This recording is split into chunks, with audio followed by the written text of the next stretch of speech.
Got a spot there? Hey, no, we haven't come in yet.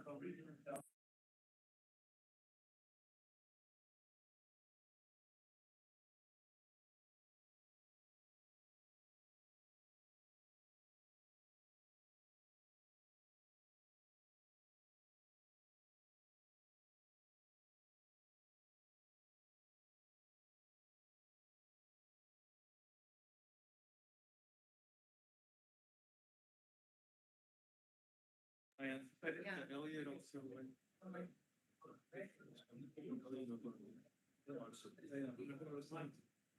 Hope those guys see benefits from this.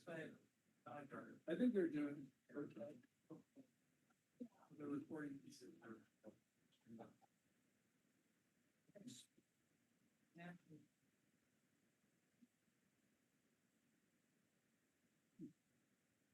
Sorry.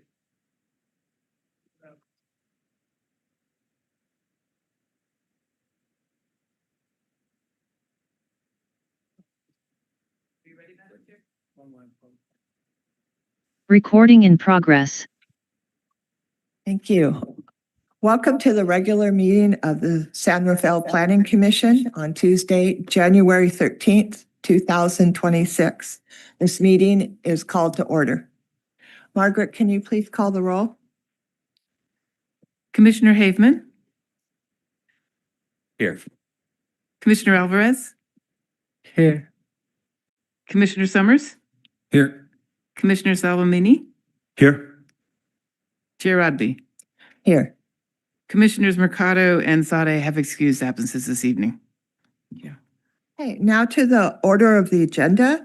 Are there any commissioners that would like to request changes to the order of the agenda? Don? No? Okay, so we'll move to the meeting procedures. The city of San Rafael is committed for all to participate in our public meetings. I want to welcome everyone that are here making the time this evening to participate. Margaret, can you please tell us how public comment will work this evening? Good evening, Chair Rodby. Tonight's meeting is being recorded and streamed live onto YouTube. Viewers can also watch directly through Zoom using the link on the agenda or by dialing 669-444-9171 and entering the meeting ID 836-5104-9034#. We are offering closed captioning on this evening's meeting through Zoom. You'd want to select the live transcript button on Zoom to enable the feature.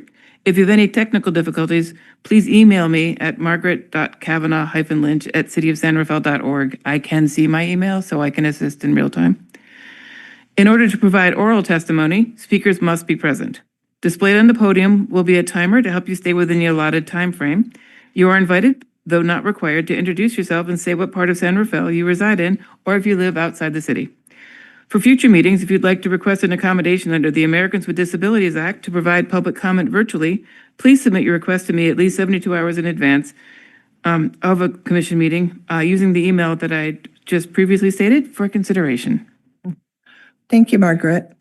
So next on the agenda is oral communication from the public. This is remarks or items that you want to bring up that are not related to the agenda item 700. Is there anyone here that wanted to make public comment on any other issues?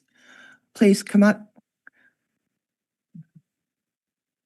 You have 2 minutes. Yeah, right here.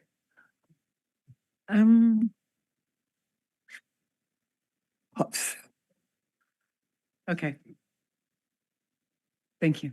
It's totally unrelated to this evening, but I'm just wondering regarding the little tent city that's in front of the city hall here now, if that is being addressed in any way and if it's going to be cleaned up anytime soon. Margaret? Through the chair, this is really more of an item related to the city council, and I would suggest that really bring that one forward. At that time, the city manager, and then we have other departments actually have been looking at addressing certain issues and related to that. And as you know, there's a larger scale strategy approach. And actually, if you look at the city's website, there actually are some approaches there on in homelessness associated with the city's website. But as we know, this is an issue that we've been working through for some time. Okay. There are resources and approaches to this, but I think your question is probably better suited for that issue to the city council. Okay. All right. Thank you. Certainly. Thank you. Any other comments? No? Okay, so we'll move to the consent calendar and we have no items tonight. So we're going to move to the action item for this evening is the public to hear the environmental and design review permit for a new mixed-use 17-story building with 200 units at 700 Irving Street. Staff, can you please report? So good evening, Chair Rodby and Planning Commissioners. My name is Micah Hinkle. I am the city's Community and Economic Development Director. Tonight's project is one of many housing development projects that is currently in process with the city of San Rafael. The Planning Commission has evaluated housing projects pursuant to state housing laws, including Northgate Town Center, 1515 4th Street, 930 Irwin, 998 8th Street, along with the 13-story development adjacent to City Hall on 5th Street. The analysis required deep review and support from both internal city departments and specialized consultants. Before I hand it over to the project lead, Christina Ratcliffe, tonight, I wanted to acknowledge and thank them for all their expertise and support in reviewing this project in terms of its deep complexities. This has probably been, in my career, probably one of the most complex projects that I've ever actually had to evaluate or review. And that's just given the layers of requirements related to state legislation along with city regulations. So supporting this review of the project, it was Connor McLean from Burke Williams Sorensen, Caitlin Tharp from Chaffin Wheeler, Eric Simonson, who is our acting chief building official from Wildan, our public works team of April Miller, director, Sarah Chaplitsky, assistant CED director, Greg Miner, housing manager, Alexis Kaptinian, and all of our planning staff, Margaret Kavanaugh Lynch, planning manager, Christina Estadio, principal planner, and then our support staff, Ariel Gutierrez, and then Michaela O'Brien, who's been really supporting on the back end. This has actually been a big lift for the city in evaluating this project. And the one thing I do feel confident is that we evaluated and reviewed this project, looked at every stone, looked at every piece, analyzed the parts. And with that, I'm going to turn over to report. I also do want to thank the applicant and their team for working through this project for the various items for submittals. If you see, there's a lot of background material contained within the staff report, and it really took a lot of effort to kind of move these things to this phase. So with that, I'll turn over to Christina Ratcliffe. Thank you, Director. Good evening, Chair, Commission. Happy to meet you and present this project to you. Next, Margaret. So not at Margaret because she has control of the PowerPoint. So the environmental design review. These are just the overview items. Construction of a 201,700 square foot, 17-story mixed-use residential development. Residential units. Of those, 15 are affordable to households, and 15 are affordable to moderate income households. It's up to 4,000 square feet ground floor commercial. We'll talk about that a little later. About 4,000 square feet, but it will be subject to downtown precise plan requirements and guidelines on what type of commercial will be allowed. They're proposing 226 vehicle parking spaces, 60 bicycle parking spaces. There are cantilevered elements over the creek side, including the first floor terrace, pedestrian boardwalk, the commercial space, and some residential living area. We'll talk more about that later. There are common amenities, 2 terraces, and 2 interior amenity spaces. Next. I just wanted to give you some information about the background and the timeline on this. This was originally an SB 330 submittal that was back in November of 2024. When at the time that was submitted, it was a preliminary submittal and it froze the code at that time of what we could ask for. April 10th was the formal development application was submitted. I'm not going to read everything of these because there's 2 slides here actually. There were resubmittals, the city's determination that it was incomplete, a resubmittal, eventually determined that it was complete. The applicant also requested an AB 2011 processing, which would have been a ministerial process. The city did not find that the project met that criteria, so it is not being processed under AB 2011. On June 17th, the application was deemed, on July 14th, the application from June was deemed complete. On July 17th, the applicant invoked AB 130, which is a brand new piece of California legislation. It was passed along with the budget on June 30th, went into effect immediately on July 1st. The applicant submitted for that on the 17th of July. So this is the first application at AB 130 that the city of San Rafael has received. It has ramifications for CEQA. It also has ramifications for tribal consultation, and we'll talk about that more later as well. And more background, September 26th, the tribal consultation was initiated. Under AB 130, there's a limited time frame for that. That has been completed without an agreement, an enforceable agreement. The city did issue a consistency review letter determining consistency on December 19th. And on the 23rd of December, the applicant submitted some clarifying materials at the city's request. And here we are at the January 13th Planning Commission meeting. So this project is processed under the Housing Accountability Act, and I know the commission is very familiar with that. California state law promotes infill development, limits the review to objective design standards and objective requirements in the code that are written. It limits the ability of local government to deny projects or to reduce the density or to make infeasible housing development projects that comply with objective standards. And I wanted to talk a little bit about a couple of an example of an objective versus a subjective standard. Next slide, Margaret. Thank you.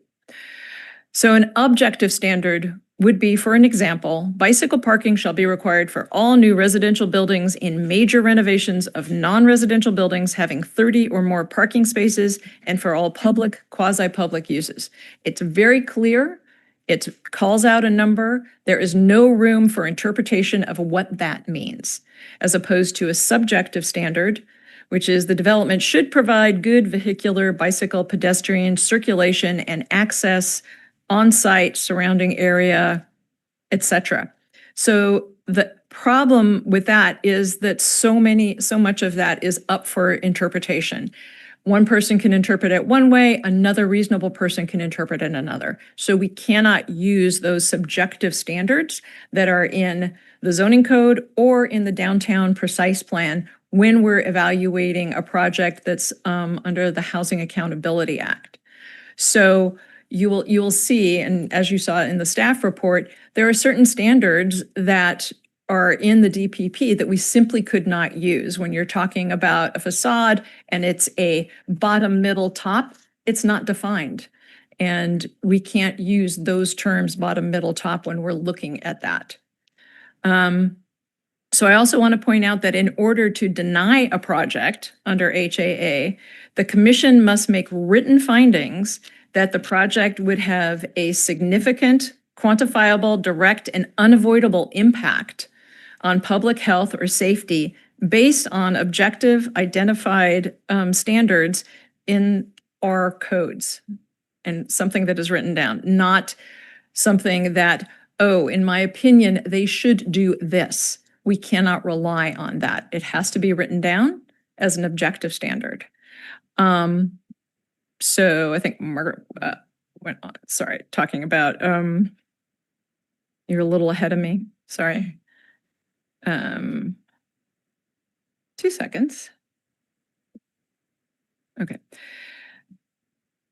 And the project is also subject to the state density bonus law. So it was enacted in 1979 and intended to encourage construction of housing units. And it's been, modifications to this, ABs and SBs, all pretty much every year recently have changed this. And it allows incentives and concessions or waivers to reduce development standards in order to ease the way for affordable housing to be constructed. So a concession or an incentive is a reduction in development standards that results in identifiable actual cost reductions. And the number of concessions is based on the percentage of affordability units and the depth of affordability. And in this case, with 15 units of very low income rental housing and 15 units of moderate income rental housing, this requires or is allowed, is allowed 3 concessions under state law. Waivers, unlimited number of waivers are allowed. The reduction or a waiver of development standards would have the effect of physically precluding the construction of the project. So as an example, height. If the 50-foot height limit was enforced, you could not get 200 units on this site. So therefore, a waiver for height is being requested. Among other waivers, there are 8 waivers in total being requested. I did also want to point out that the receipt of a density bonus or an incentive or a concession or a waiver is not a valid basis to find that the project is inconsistent. So if you say, well, the objective standard is 50 feet and they don't meet that, well, they have a waiver under the state law. So you can't say they don't meet that objective standard, so we can't do it. So if it's in a concession or a waiver, it's taken away from that objective consideration. Okay. And for this project specifically, there's 3 concessions, as I mentioned, that are being requested. One, and this is, a concession from the city's Affordable Housing Resolution 14890. They're requesting a concession from the unit dispersion. Instead of building-wide distribution of affordable units, the affordable units are located solely between floors 5 and 11 and in the 17 stories. Unit mix and size need to be, for the resolution, need to be substantially similar, 1-to-1 proportionality. They have studios, 1 bedrooms, 2 bedrooms, and 3 bedroom mix in the building. There are no affordable 3 bedrooms. The 2 bedrooms are, the market rate units are larger. That being said, the studios and the 1 bedroom, some of them are larger than the affordables are sometimes larger than the market rate. Compatibility of design, materials, amenities, and appearance. There are fewer private balconies in the affordable units proportionally throughout the site. So those are the 3 concessions that they are requesting. And moving on, Margaret, to the waivers. So there are 8 waivers, and this is on 2 slides. Not going to read every single one, but there are waivers for bicycle parking, both the size of the space as well as the number proposed. There's a waiver requested for the parking space dimensions and parking facility dimensions, and this is because the applicant is using a mechanical parking apparatus machine, which does not require the aisle width or the size of parking spaces that would normally be required. Next slide. They're also asking for another parking exception, which is the parking controls, which talks about aisle width and maneuverability issues there. Overall building height, as we talked about before, the height is 180 feet, excluding the parapet and mechanical equipment, which is how the protocol, the standard protocol for calculating height, whereas 50 feet would be the maximum height in this area. Step backs are not provided except for the rear. When I say the rear, I mean the canal side, above 45 feet. And then frontage standards, the waiver of the requirement for the street facade to provide at least 1 frontage type of the facade, and that is not provided. Okay, next slide. Thank you. So an overview of the site. Case it's a corner of Irwin and 2nd, right as the freeway off-ramp comes off. It's about 0.58 acres. The zoning is in the T5N 5070 transect. It's the neighborhood 5070 transect. There's an existing 4-story, 26,000 square foot vacant office building there. And the site was identified as a housing opportunity site in the housing element. Next, here's some photos of the existing structure. From the top is the north facade facing 2nd Street. Bottom is the west facade facing Irwin. Next slide. And then the south facade faces the creek, and then the east facade adjacent to the Taco Bell, Kentucky Fried Chicken, what's there right now. Okay.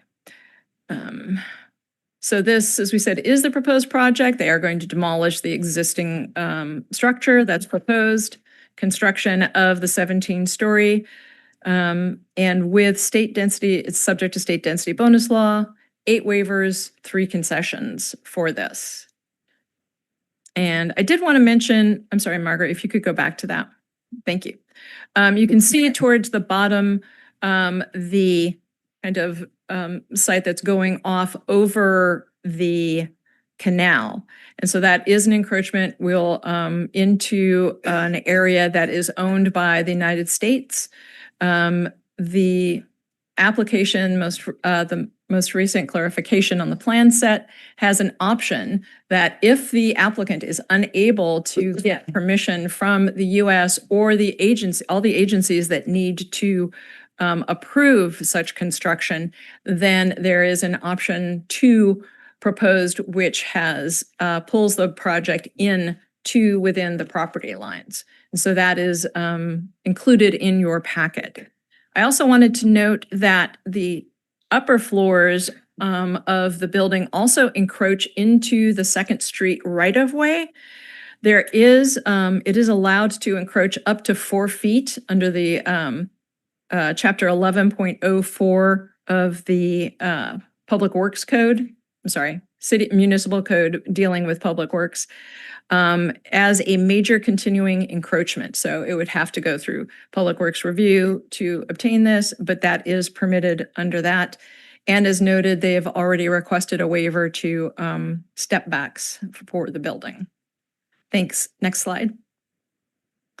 So the proposed project, let's talk a little bit about number and type of housing units. So you can see the totals are highlighted in the kind of orange, total of 200 units. 30 of those are affordable, 170 are market rate. And there's a breakdown. You have most of the units are 1 bedrooms.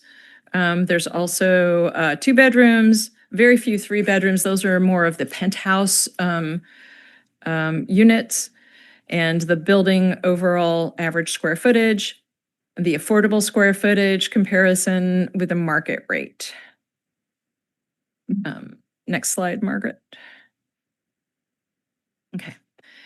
And I wanted to talk a little bit about FEMA because this came up early on. The project was originally proposed as a strictly residential. Under that, they would not be allowed to have certain underground mechanical equipment or parking, but by adding the commercial component, it meets the FEMA requirements as a mixed use, and so they have different requirements. They are still required to construct in a certain way, and I will let we have a floodplain manager who advised us online, so I will let her dig into that if you have questions on that. But the way it is proposed, it is compliant with FEMA requirements. Next slide.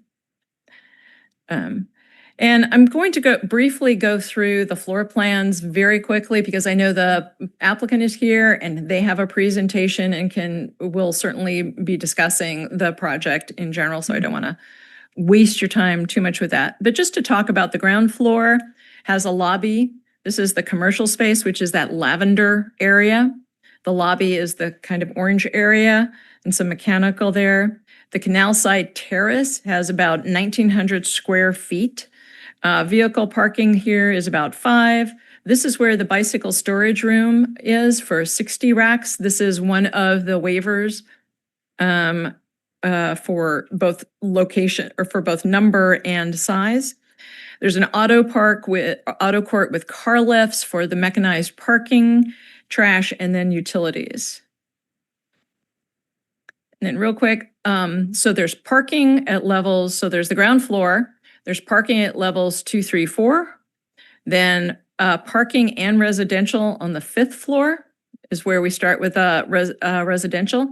5th floor is also where floors 5 through 11 are where the affordable units are located.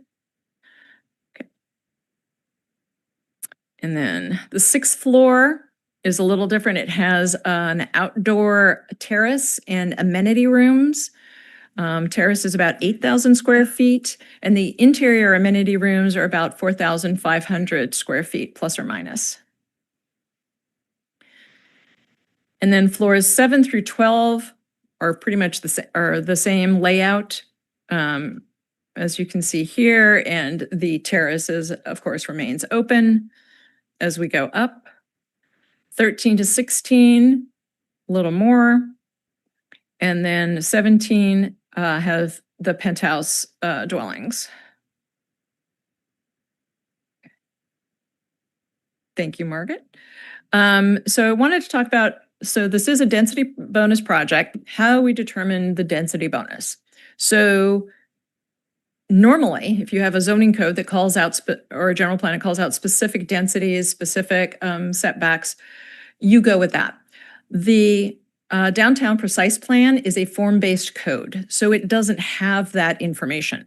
So what we do is we tell the developer, go, give us a base project where you meet all the requirements of the downtown, of the area, the downtown precise plan, T5N area, and how many units do you get for that? So this is included as part of the plan package in your packet, but here's kind of a smaller version of that. So this version meets the 50-foot height limit, meets the setbacks. Now, we don't ask for a full-on architectural design presentation for that because this is a hypothetical base project. Can you reasonably fit that in it? So this is what the applicant was submitted. And then next slide. And so they came out with the base project says it's 100 units are possible, observing all the objective standards that we have in the downtown precise plan. Going back, we look at what type of affordability we're looking at. 15 units, very low income rental units, 15 units, moderate income rental units. With that density, and we're looking at state density bonus law, which is 65915. And with that, the very low density, the very low income units garner a 50% bonus. And if that's all they had, that would be it. However, they also have those 15 units for moderate income, and that adds another 50% onto that for a total 100% density bonus. So 100 units to start with, 100% density bonus, 200 units. Next, thank you. So when we look at a project, doesn't matter if it's housing accountability or any other project, we always go back to the nuts and bolts of planning. So the general plan. This is downtown mixed use. It allows for a mix of housing and retail uses. It includes the highest development intensities in the city, mix of housing, unit, offices, retail, public land. No density limit in the downtown, which I said is why we calculated the base density to do that. And 700 Irwin was identified in the housing site inventory of the housing element as a site that, could accommodate additional units. Next, we also look at zoning code and the downtown precise plan. And there again, also with the general plan and with the zoning code and with the downtown precise plan, we have to limit it to the objective standards and criteria. We can't use anything that is subjective or subject to interpretation. Yes. Next. Here again, so I have some slides of architecture and design. Again, the applicant has a presentation that they're going to do, so I'll go through this fairly quickly. The building does have some articulation, ground floor recesses, from the upper levels with some stoop entrances. Colors and materials are composite wood slat screens, a mixture of concrete wall glazing wood panels, an attractive modern building. Next slide. This is the north elevation. So this is the view looking from 2nd Street at the project. Next slide. The south elevation, which is the canal side. Obviously with the canal there. Got west side elevation, which is Irwin Street, or actually at this point, it's the freeway exit that your view. And then the east elevation, which is the adjacent property. Next slide. And briefly, a landscape plan. There is landscaping at the ground level in front, as well as a courtyard on the canal side. And then again, the 6th floor terrace and has hardscaping elements as well. Next slide. So the other thing in a planning nuts and bolts review is CEQA, the California Environmental Quality Act. So this statute was passed in 1970, statewide policy of environmental protection, which is actually environmental information, to give the public information about any project, requires state and local agencies to follow a process and analysis. And what we do is, first to determine, is it a project? How can we process this? What is the best way to look at it? Is it categorically exempt, statutorily exempt, an initial study, or an EIR required? And here's where, next slide. Oops, too many notes. Here's where AB 130 comes in. So AB 130, if you'll recall, as I mentioned, was passed as a trailer bill to the budget June 30th.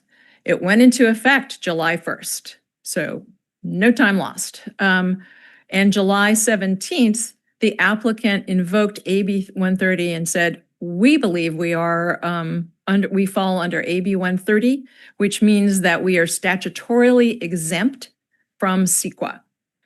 So staff performed an evaluation. The criteria is an attachment to your staff report.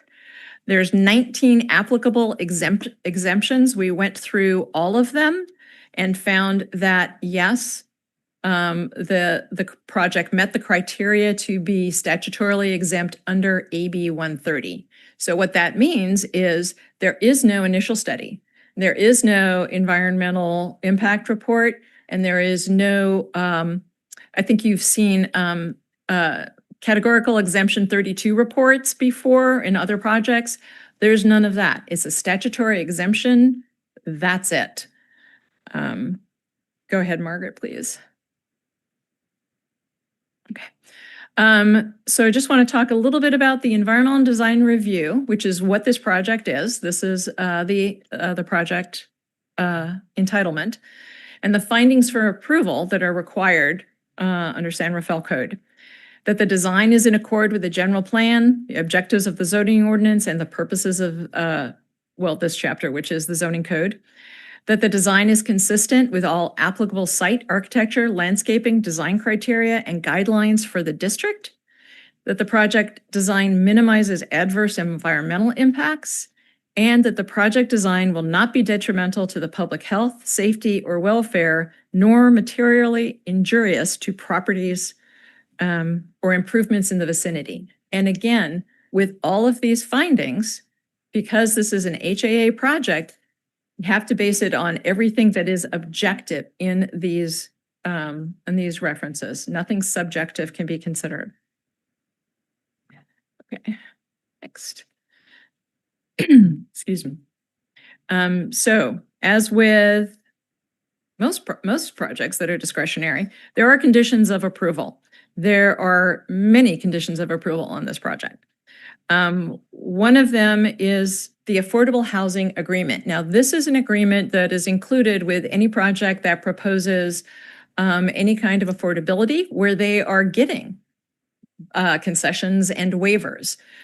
So we are allowing changes to the development standards. They are providing affordable housing. We want an agreement that says that locks it in place. And this agreement is for 55 years, that these rental units are affordable for 55 years. Also included in the conditions of approval, there are AB 130 standard conditions regarding cultural resources.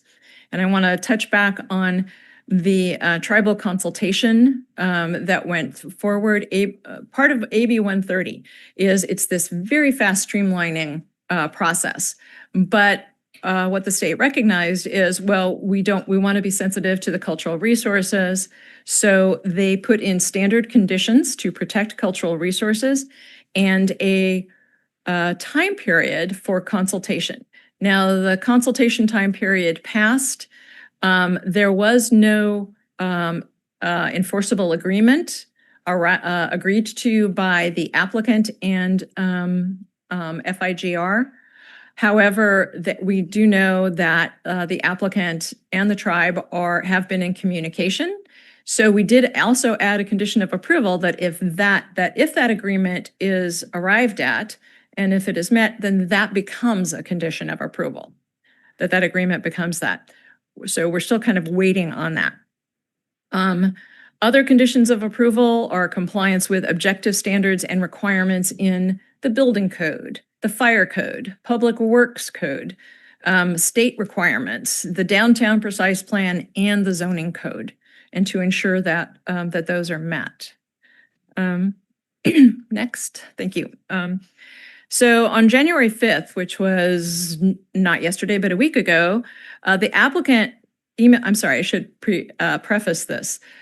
As a matter of protocol, staff sends the conditions of approval to an applicant, draft conditions of approval, so they get a chance to look at it. They're not caught flat-footed at a hearing. And if there are any issues, if there's, something that, is just wrong or something, they can bring that to staff's attention. We can talk about that. So on January 5th, the applicant emailed staff requesting removal or modification to certain conditions of approval. Staff met with the applicant the next day on the 6th, reviewed the requests, and before the publication of the packet, removed certain conditions and modified others, and we kept others. And we did not, without change or modification. Part of the request from the applicant was to remove 2 clauses from the affordable housing agreement, the subordination clause and the no condominium clause. So just really briefly, and the city attorney is here and our housing manager is here and they can go into greater detail, but the subordination clause is this is our agreement. It is the first agreement on this property. If somebody comes around and puts in another agreement for financial or lease, or that goes bankrupt or whatever, we are not going to be second in line and have that agreement be first. We want to be first so that we protect those affordable units for 55 years. So they had wanted us to remove that, and that is still in the AHA. The other is the no condominium. So that is a requirement. The apartments not be condoized or condominium turned into condominium map be not placed on that, because then they're not rental units. They're for purchase, and it's a different agreement. It's a different setup. Knowledge of the condo desire. So we said, no, we want to protect, again, we want to protect those affordable rental units. So those remained. Next slide. Public comments. As you know, we have multiple public comments on this project. They were emailed to you all, also posted. Some of them came in time for the packet and were included in that. Some of them, the ones that came after, were emailed and posted earlier this evening. Multiple comments on the project. Most expressed concern with the height of the building and the traffic. Some supported the project as adding needed housing for San Rafael. Next. So I want to talk a little bit about your options tonight. So the first option is to approve the application as presented, subject to the conditions of approval, and that's the staff recommendation. Another choice would be to approve the application with certain modifications, changes, or additional conditions of approval. And a third option would be to deny the project and provide findings to support that action. Next. And here we are at the questions stage. As I said, the applicant is here. I believe they brought their architect and traffic engineer and other. They are available as well. We have our floodplain manager on the line, attorney, the chief building official, and our housing manager, city attorney. We're here to answer questions. So do any of the commissioners have questions of staff at this point? No? No? Okay. So we'll move.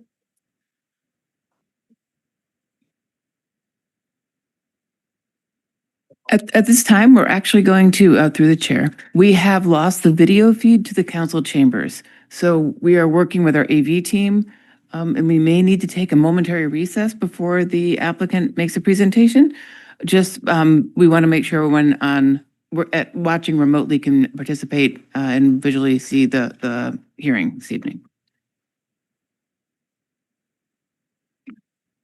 So possibly a 5-minute recess, Madam Chair. Maybe longer, we'll see. Yeah, but, oh, you don't have control of the placard, I have, that we'll be back or whatever. no, I don't have that. Right.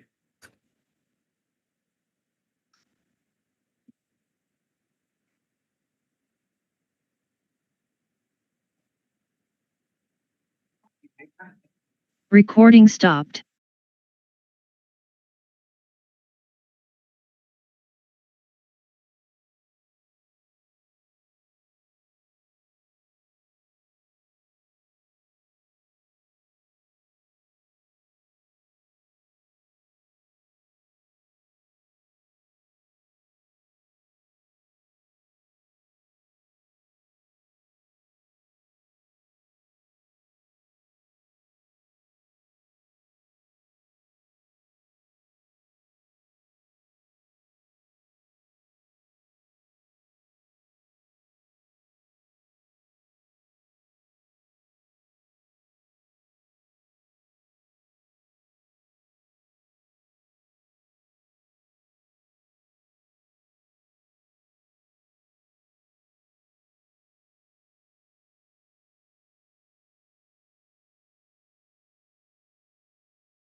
There's some stuff we don't even know where it's been.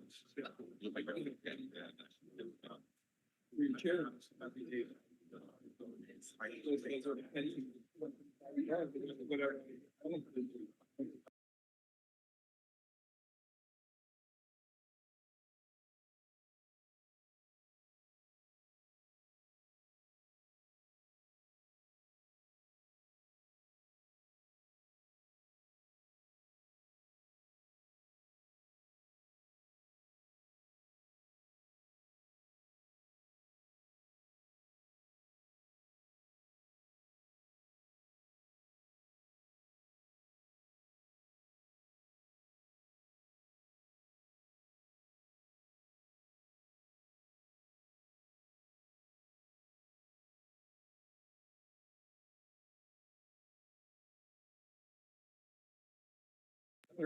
They're all.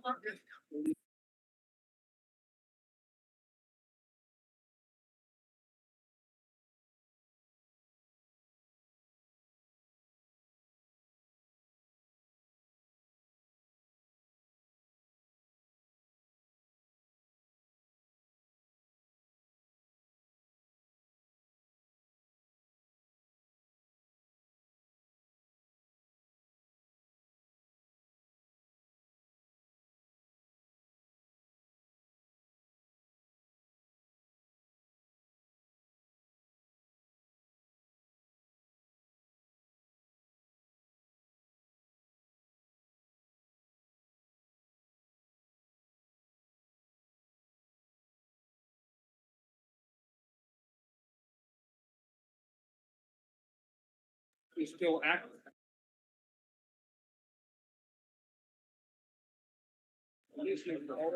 All of the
I'm ready to.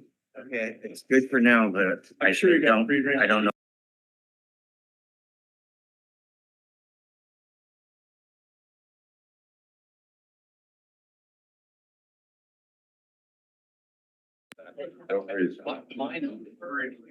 Madam Chair,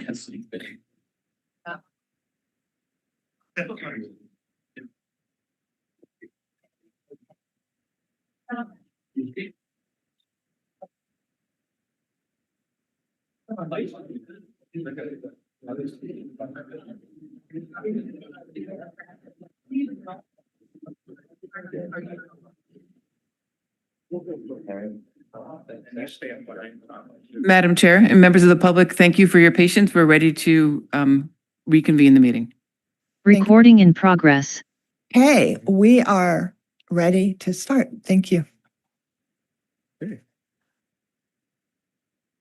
Well, good evening, Commissioners. Thank you for the opportunity to present the 700 Irwin Street project. I am Chris Collins. I'm here with my partner and representing the sponsor, 700 Irwin Street Partners. Also representing our development company, which is Urban Pacific. Urban Pacific has a long track record of noteworthy and successful urban projects in our history. My own personal history is about 30 years in the business, living in San Francisco and working in multiple cities in California. Also on a personal level, a lot of history and connectivity here in San Rafael and Marin. Immediate family of mine lived in Peacock Gap and West Marin for a while.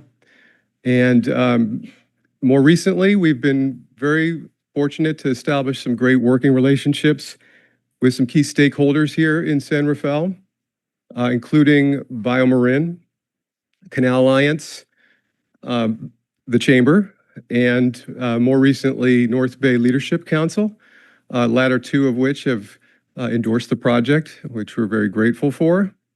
We've also had meetings and conversations and are exploring opportunities to collaborate with others in this area, important stakeholders as well, CA Film, Marin Community Foundation, and the Federated Indians of Great and Rancheria. So we're very thrilled to be here. I'm going to just mention one quick thing. The conditions of approval that were mentioned earlier, we have a slightly different way to explain what we believe is needed, which are refinements, not removal of those conditions. So we would hope that within the review and discussion, we have an opportunity to share a little bit more on that.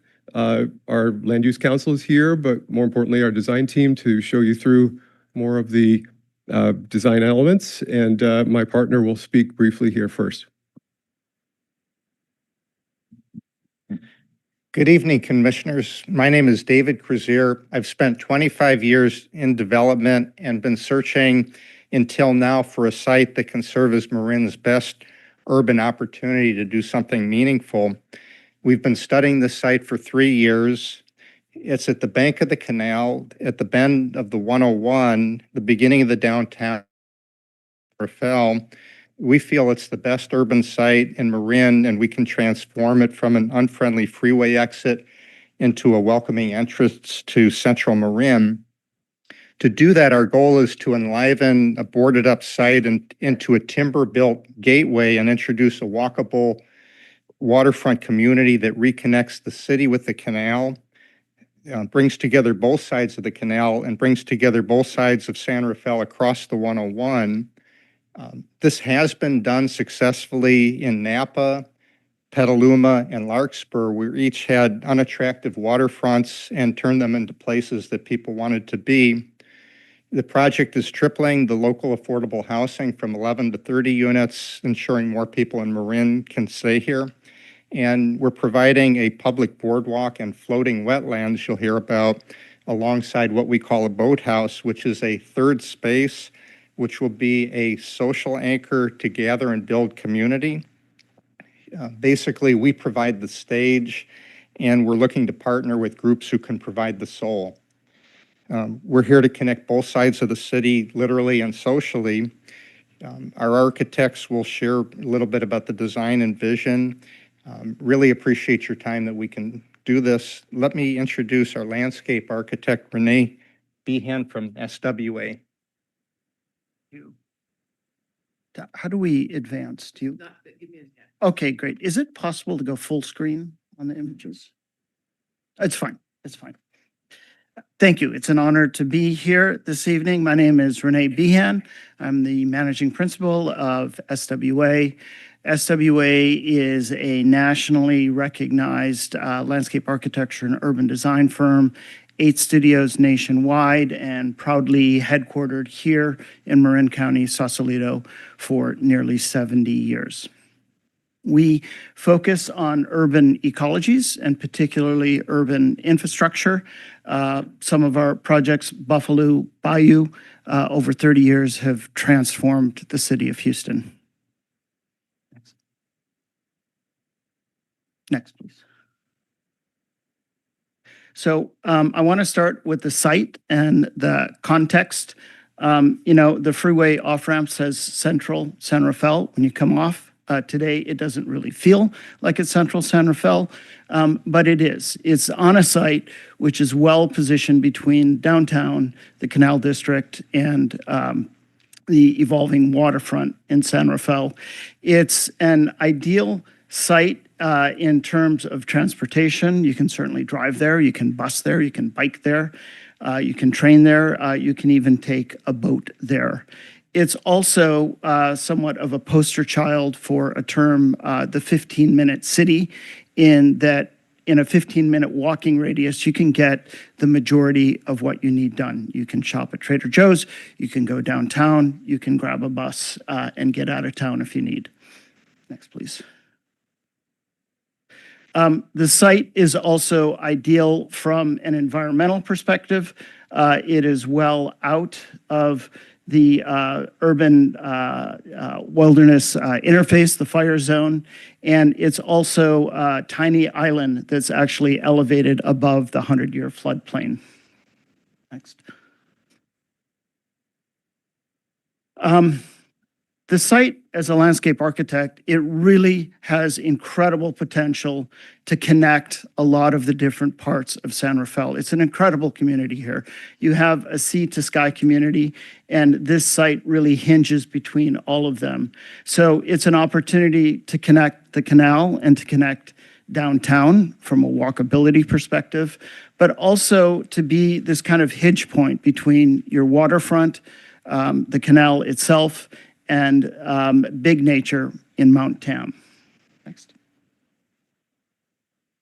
As I said, I think of San Rafael, and I did live here for a brief period, as one of these incredible sea to sky communities, in that you have incredible visual and physical access to Mount Tam. You also have incredible connectivity to the bay. The only thing is that point A to point B isn't really connected. And I think this project is a catalyst to kind of rethink that, to rethink how downtown connects to the canal and the waterfront, but also to think vice versa, how the canal connects to downtown. Next, please.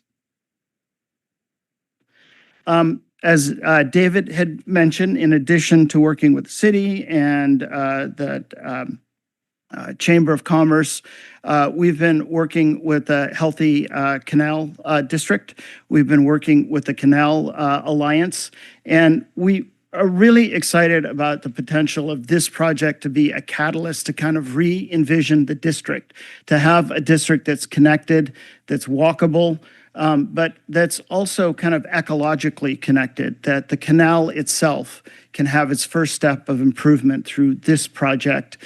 We can start to talk about creating more walkable district. There's no reason that the underside of the freeway should be a backdoor. Cities across the country are bringing those back to life, and it's just a great opportunity to kind of re-envision this part of San Rafael. Next, please. So what does that mean to connect? There's a physical connection, but there's also a cultural connection that's very important.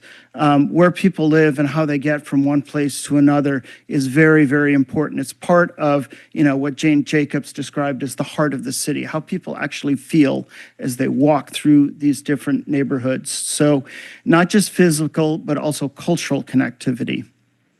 Next, please.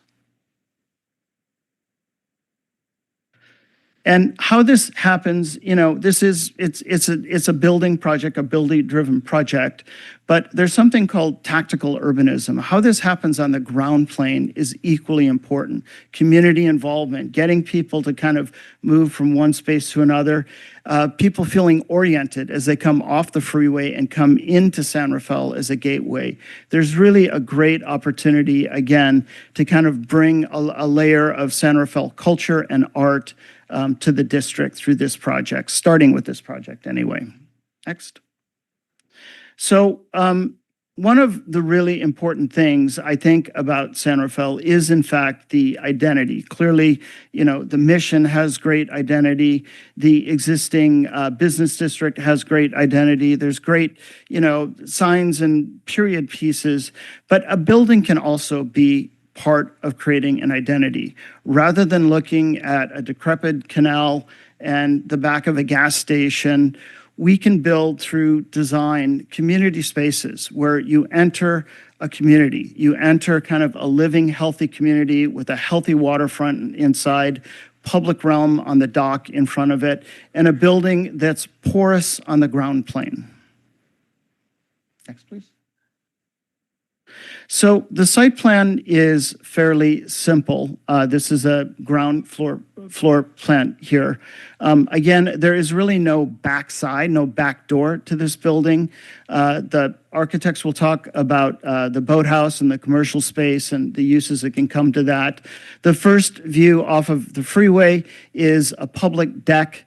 Perhaps someday that deck could be connected across the canal to the Canal Alliance, that sort of thing. On 4th Street, the entry is very accessible, both physically but also visually. And you'll see that in the renderings as SCB comes forward. Next, please. So as a precedent, the image here is one of the tributaries to the Chicago waterfront. And this is a floating wetland. And I show this because these things aren't just visuals that we're showing. These are real projects. This can be done. We can improve the canal. We can improve San Rafael Creek. And this can be a catalyst for larger change kind of to what is San Rafael's really front door. Next, please. And then finally, again, this idea of not letting the freeway divide San Rafael, but coming up with an urban design, an urban plan where the pieces start to knit together. A project like this can transform not just the site, but the district and the neighborhood. Part of that is streetscape and street life, but it extends to the canal as it goes into the city as well, connecting to Mahone Creek, to Albert Park, to Gerstle Park beyond. What this project really aims to do is to create a bigger vision for this part of San Rafael. Thank you. Thank you. Through the chair. Yeah. The regulations do say a 10-minute presentation, but the chair has the discretion to allow an additional time for a presentation if you so wish. So 5 minutes? Wonderful. Thank Right. you. Thank you. Well, thank you very much for that. My name is Mike Kale, and I'm with SCB, and I want to talk a little bit about our inspiration and design ideas for the architecture. So if you go to the next slide, thank you. So I'll start by highlighting again, as Renee mentioned, Marin's famed relationship with nature and how green spaces and bodies of water are knitted right into the urban fabric. Our project aims to embrace its connection to the creek to create new community amenities, and our wood structural system is directly inspired by coastal redwoods. The nautical vernacular of the canal neighborhood architecture points to a building with weathered exterior materials like wood and steel, and we plan to use these in a refined way.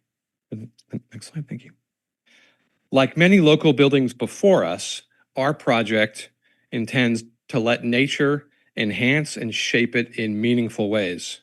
In addition to the ground plane and canal restoration mentioned earlier. Oh, I'm sorry, could you go to the next slide? Okay.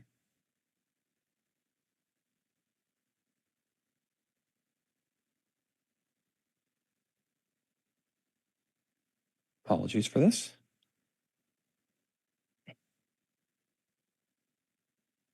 There it is. Okay, thank you so much. So in addition to the canal restoration, we also plan extensive planted roofs, terraces, and vertical surfaces. These will be visually attractive and provide biophilic benefits to residents, but also increase pollinator habitat and reduce urban heat island effect. Next slide. Another important sustainability feature of the project is the mass timber structural system that will significantly reduce its carbon footprint, speed construction, and further enhance biophilic benefits. For tonight, we prepared some very preliminary 3D views of the project, and I'd like to share them now. This one is obviously an aerial view from the south, and you can see downtown. Oops. There we go. Thank you. And you can see downtown and Boyd Park in the background. And the next view is again from the south, but it's more from the freeway perspective. And you can see the project and the hills beyond. The third view is from the top of the hill at Boyd Park, looking southeast across the Canal District.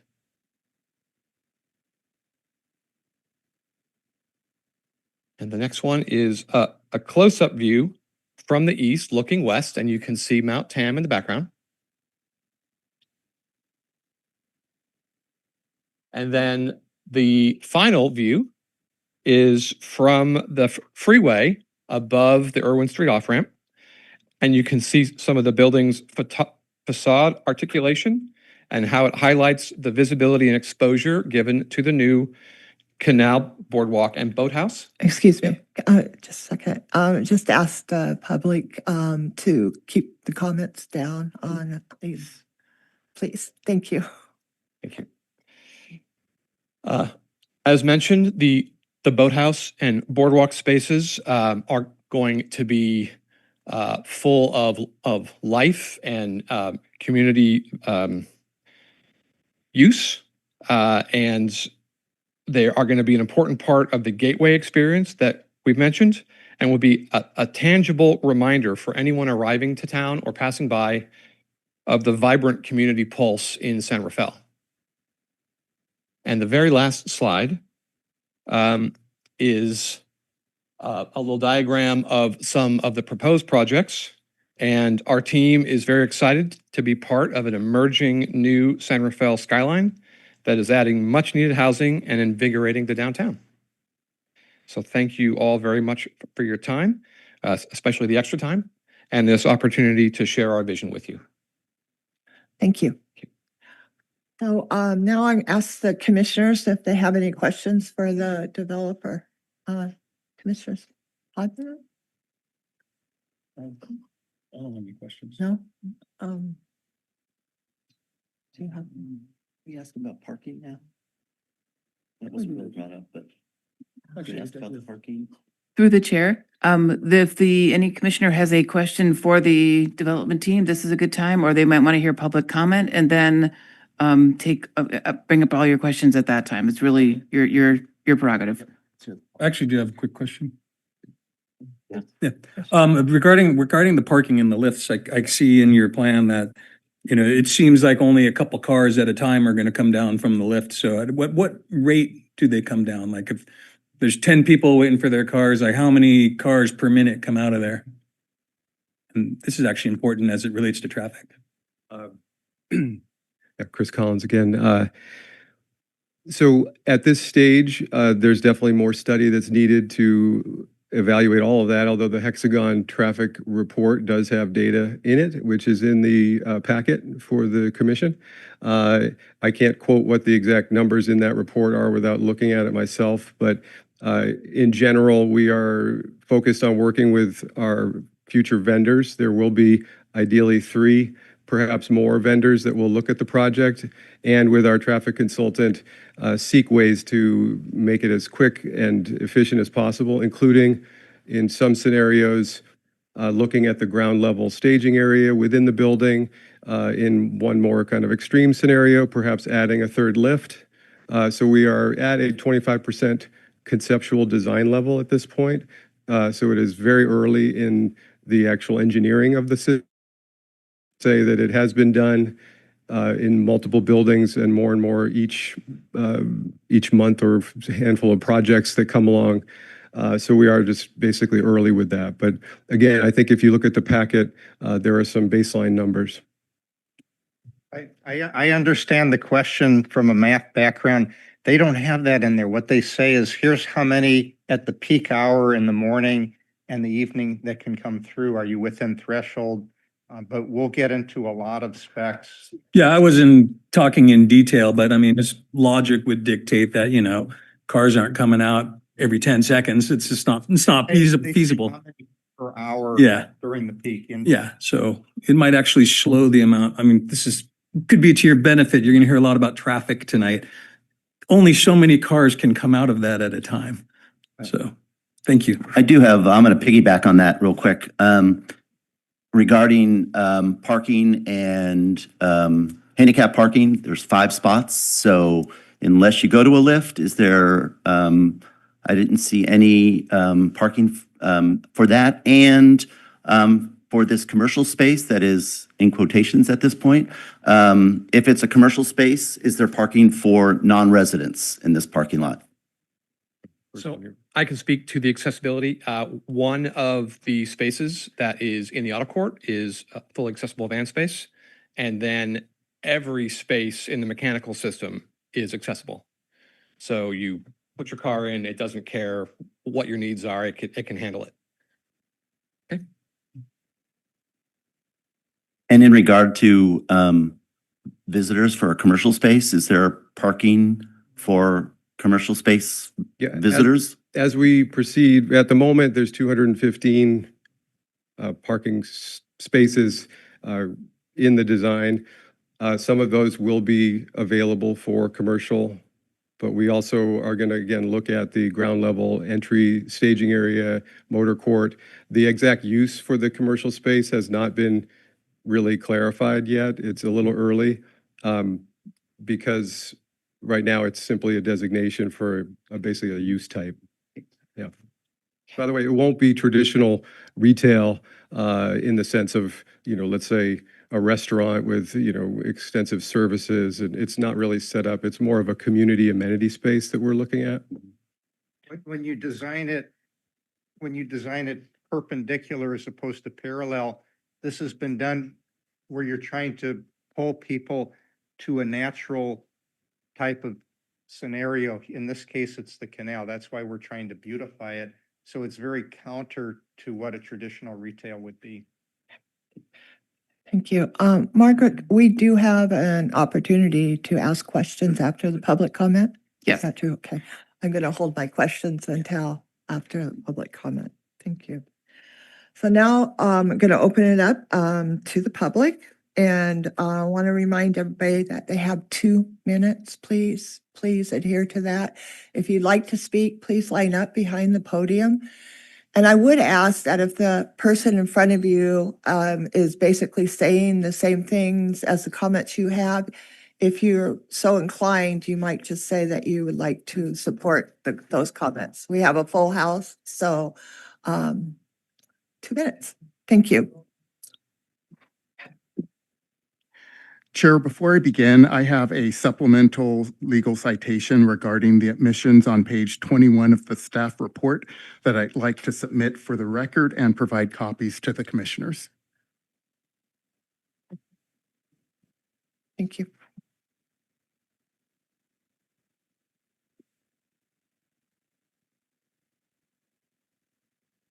Can I have the time reset, please? Yeah, can we have the time reset on that, please? Can we please get the time reset? Oh, you did, I'm sorry.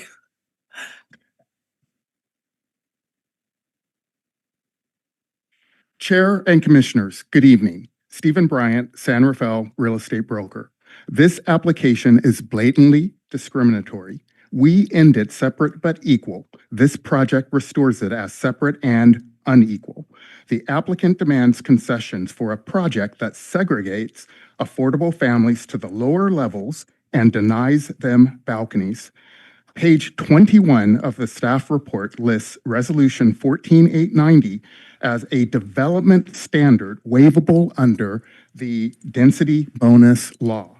That is legally incorrect because Resolution 14890 is not a development standard. Development standards regulate geometry, height, setbacks, parking, things you can objectively measure or count. Resolution 14890 regulates equity. It is not countable. It mandates comparable housing. Because this is a non-waivable civil right, it cannot be waived under the density bonus law. In addition, the same state law requires denial of any concession that is contrary to state or federal law. Segregation and denial of amenities violate state and federal law, specifically Government Code 12955 and the Federal Fair Housing Act. Approval is never automatic. You are the fail-safe. The density bonus law waives geometry, not civil rights. The Commission cannot waive civil rights. Resolution 14890, Government Code 8899.50, the density bonus law all require you to deny this application because it perpetuates segregation, and that violates the law. Do not let separate and unequal become the legacy of San Rafael. Thank you. Thank you.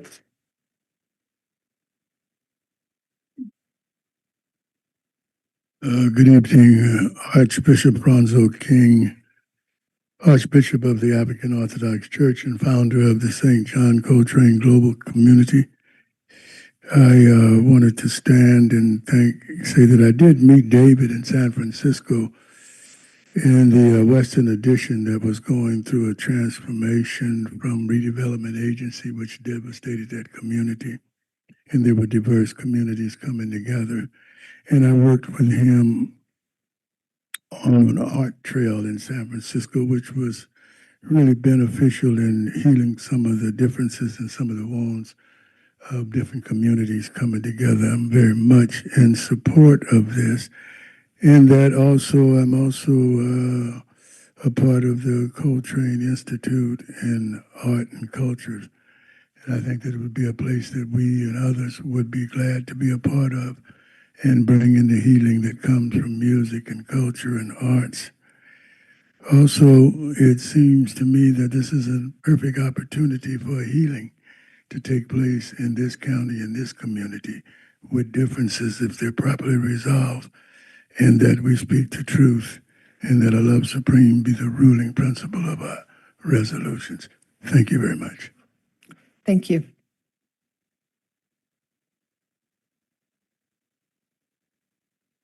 Good evening. My name is Sharna Deemer. I live in the Montecito area. There are so many things to object to this project. The objection I'm going to make is based on the very ground upon which this building is proposed to sit. I prefer to the report of February 28, 2025 by Rockridge Geotechnical, paid for by 700 Irwin Street Partners. The report concludes, quote, the primary geotechnical issues affecting the proposed development include the presence of up to 30 feet of soil with low strength underlying site, some of which are potentially liquefiable. This soil under this proposed building is called bay mud. But it's not just any mud.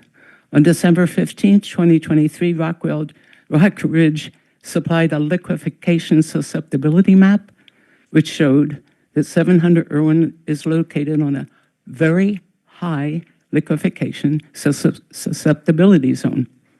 This means that the proposed project would be on land that is extremely prone to temporarily behaving like liquid during an earthquake. To build a 17-story building on a land that would turn to liquid during an earthquake is crazy. Since January 1 of this year, there have been hundreds of small earthquakes in San Ramon, California, 35 miles away. On January 5th, there was an earthquake in San Pablo across the bay. On January 8th, there was a 4.2 earthquake in Cloverdale. Today, there was a 4.4 earthquake in Willits. The ground is shaking under us. So on December 10th, the city was threatened with a lawsuit if it did not approve this project. Nobody likes a project, but threats should not intimidate the city of San Rafael. The city should not approve a big, ugly building planned on mud. Thank you. Your time is up.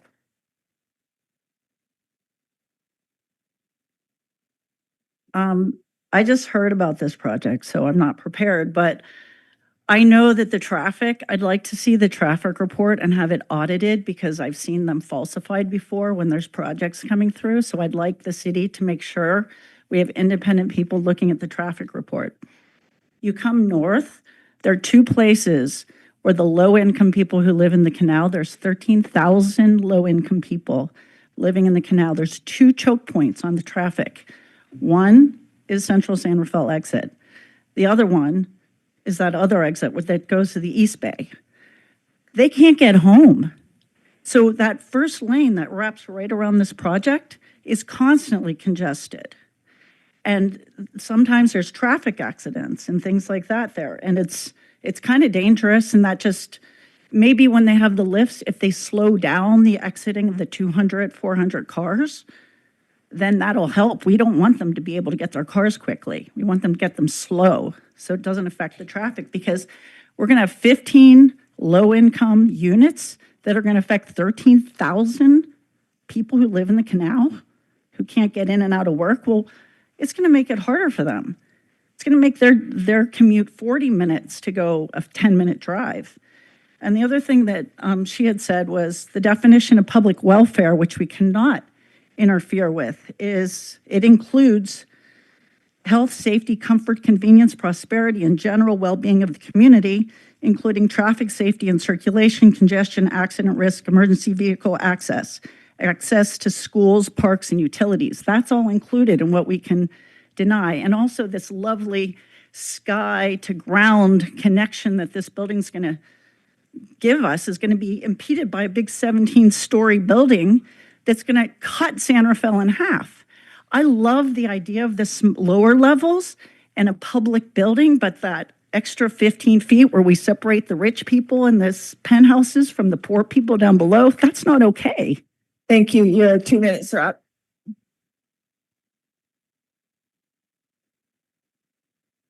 Hello there. My name is Stephanie. I have short people. My name is Stephanie Burkhardt. I live in the Dominican area, and I also sit on the Dominican Black Canyon Neighborhood Association Board of Directors. As you drive into San Rafael and you have just come through the hills, the 101 freeway creates this swath. It just cuts a swath through into our town that already shows through industrial area, and then you get off at the Central San Rafael exit, and we have more beauty in the mountains and things. In talking with many of my neighbors, other people in the community, there's a feeling that coming in off the freeway, seeing a 17-story building does not go with the aesthetic of San Rafael. Unfortunately, on that corner, we also have the problem of traffic. If any of you commute and come in and you're going northbound, you know that we just went through that big freeway exit project for many years, and now we have 2 lanes to turn right. However, that area is still backed up constantly In the drawing that we saw, we had 7 cars on the Irwin exit and we had 7 cars on Second Street, and that might be at 3 in the morning, but I don't think that those are normal times that our peers are actually exiting the freeway. So there's a lot of concern with that. I am definitely not against progress. I am not against revitalization to our downtown area. I think that the green aspect brings somewhat of a utopian concept to the area, but I think it's just too high.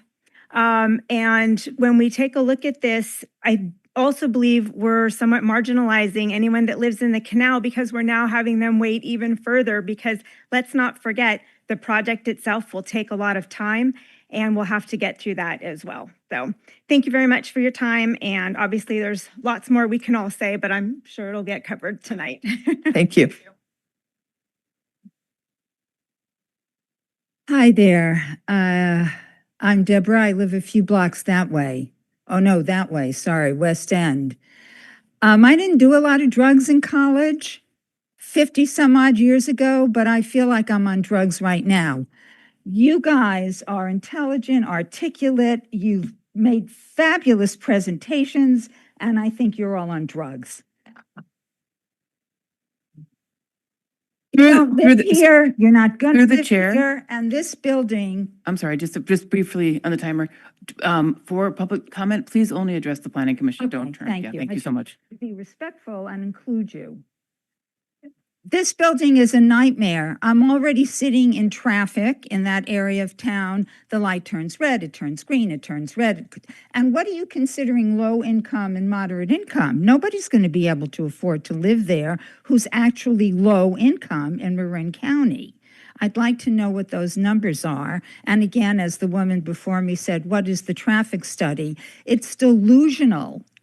It's bureaucratic, profit-making delusion to think that this is appropriate. Every time these people said the word urban, my head exploded. I don't live in San Francisco. I left Manhattan 54 years ago. I don't want to live in urban. Suburban works for most of us. This is wrong, and you know it. And thank you. Thank you. Good evening. I'm Nick Sokoloff. I was born in Los Ranchitos, and I lived here through high school. I moved back in 1999. I live up on Bret Harte Road, up on the hill. And I'm not crazy about having the composition of San Rafael change in this way, but I think that we need to, I think that housing is an enormous problem. My son is 31 years old.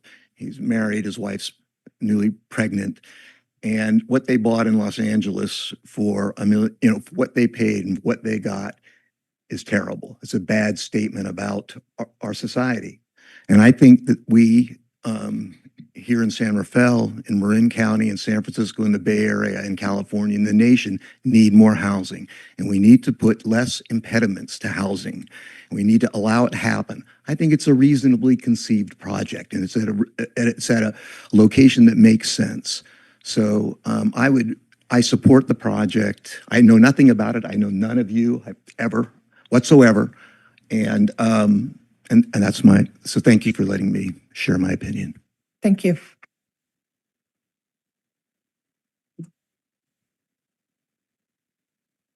Good evening, all. My name is Michelle Hasid, and I serve on the Government Affairs Committee of the San Rafael Chamber of Commerce.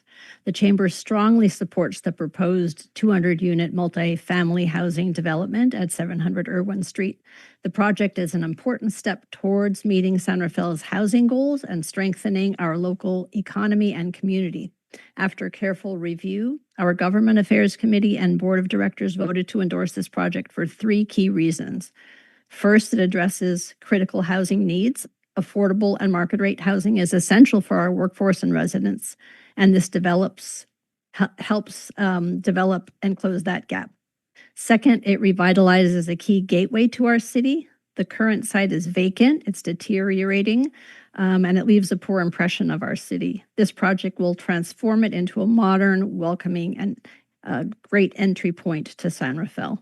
And third, it reflects a strong community collaboration. Urban Pacific has engaged local organizations since the early planning stages, including Canal Alliance, the Chamber, and the Marin Community Foundation, and it's building broad support. The project represents progress for housing, business vitality, and the future of San Rafael. We respectfully urge the Commission to approve it. Thank you. Thank you.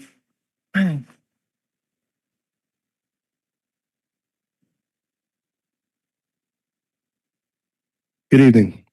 My name is Bo Blanchard. I'm chair of the Chamber Board.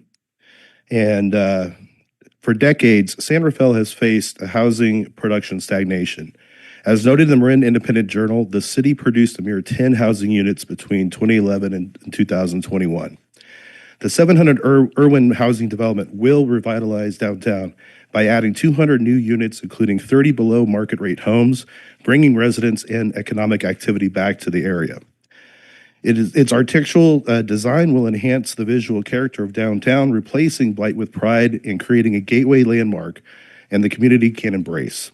While the state has intervened with density bonuses, ministerial approvals to solve the California problem, 700 Irwin goes beyond mere compliance, rejecting the boxy stucco aesthetic that treats housing as a commodity. Instead, proposing a project that cares about the public realm by connecting the street with the canal, ultimately creating a welcoming place of belonging. Strategically positioned where the Canal District, downtown, and the regional transit center converge, the development prioritizes transit-oriented density, environmental stewardship, and placemaking activation. It also adds an expanded boardwalk, floating wetlands, and a boathouse space that cantilevers over the water. By revitalizing this entrance, San Rafael can introduce and surpass ambience and aesthetics as done by the premier perimeter North Bay cities, showcasing San Rafael's sophisticated legacy of art, film, culture at the forefront of the visitor experience. The project will significantly boost the downtown economic by increasing local business support, raising foot traffic, and attracting new investment. Thank you. Thank you. Good evening, Commissioners. My name is Robert Sandoval, and I'm speaking tonight as a San Rafael resident and in my personal capacity as a Marin County Planning Commissioner. I just want to begin by acknowledging a lot of the comments that have been expressed tonight about size and traffic, and I hear that. But I think it's important to talk about this as planning commissioners. We need to recognize that new state laws strongly favor housing production, including density bonus law and CEQA exemptions, especially for projects that meet objective standards. When a project qualifies under these statutes, the discretion available to our local planning commissions is limited, unfortunately at times. But I appreciate that this commission and city staff are applying those requirements transparently and thoughtfully today. At the same time, I don't think that acknowledging the laws means that we should lose sight of the broader opportunity in front of us. That site sits at a major gateway into San Rafael, and as people enter the city, it's one of the first places that really shapes your impression of our community. And in that context, projects like this should be seen not only as providing housing, but also as opportunities to work with the applicant to enhance and beautify the surrounding area. And I think it's entirely appropriate for the city to expect that a project of this scale will meaningfully invest in the surrounding public spaces at this gateway. And I think that the fact that this applicant is willing to partner with the city and our community, despite the state laws, really says a lot about this project in a positive way. And I hope that we can actively pursue that kind of collaborative relationship moving forward. Ultimately, I think that this is about holding two ideas at the same time. So I think we can comply with the state laws, and I think we should and will use the tools available to us to secure tangible public benefits for our community that really will improve the entrance to San Rafael. And I appreciate your time, and I would encourage the city to keep working with the community and the applicant to make this area of San Rafael a real asset that we can be proud of. Thank you. Thank you.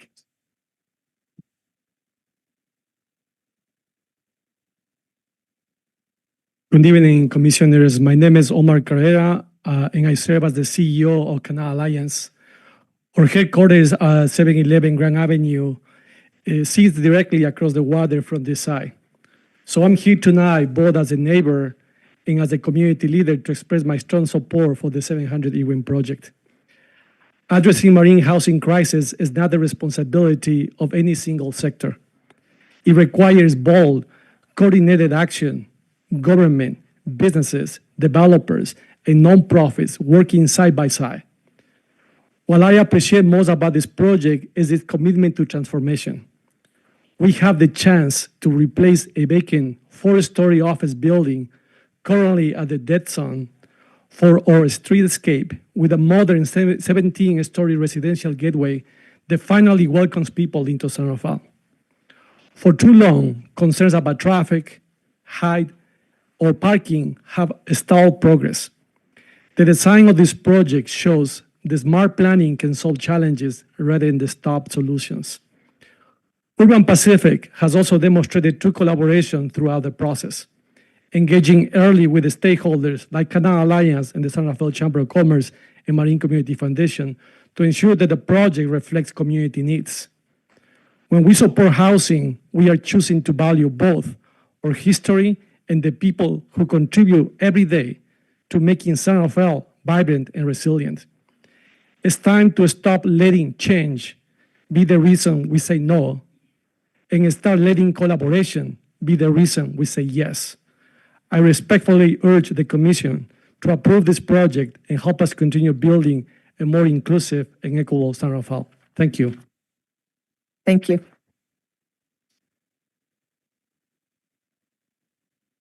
My name's Diane Newhouse, and I've lived in San Rafael for 50 years in Fair Hills.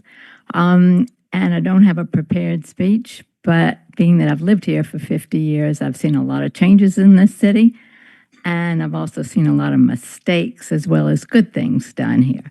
But this is a big mistake. And the problem is we have one road up and down this county. It's 101. We live in earthquake country. We have to consider those things. I am not against housing. I'm in favor of the building you've approved on 8th Street, 5th Street, or 5th Avenue. And I think that what you're talking about at Northgate and other places are very good ideas. But this one is not. It is too high, and furthermore, it is on very unstable land, and we have to consider that where we live. And so I have to say these things. There's been a lot of flowery speech here tonight, a lot of bureaucratic jargon also, but the one thing that seems to be missing is sanity. Thank you. Good evening. My name is Jennifer Garcia. I'm a Glenwood resident. Side note, hi, Jack. I have been a resident of San Rafael for 25 years. I'm not against growth, and I'm not against housing. My husband and his family bought a house here in 1964 out in Glenwood. At the time, it was one lane. It was the sticks. And as things grew, the lanes went to 2 lanes each way, and there's been more density. 17 years I commuted into the city, and the worst part of my commute was United Market to the freeway. And that was before the train. So 6 years ago, I quit commuting to the city. I now work at United Markets. I'm the office manager, and our office is located at 851 Irwin, catty corner to the proposed site. And speaking of traffic, I get to watch traffic all day long outside the window, and accidents and other things. I sent pictures taken Sunday at the lowest of all the king tides, showing the flooding in that area when it wasn't raining.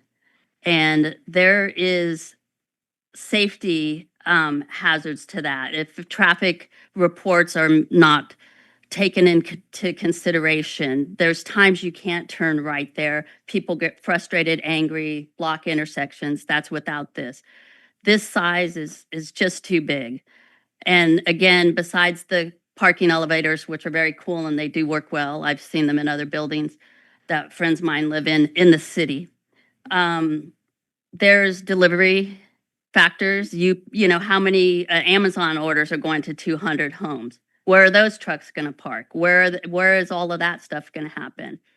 So just to consider that people, my neighbors, moved from the city to be in suburban area once they had children. Your We- 2 minutes are up, so please wrap up. Thank you. Thank you.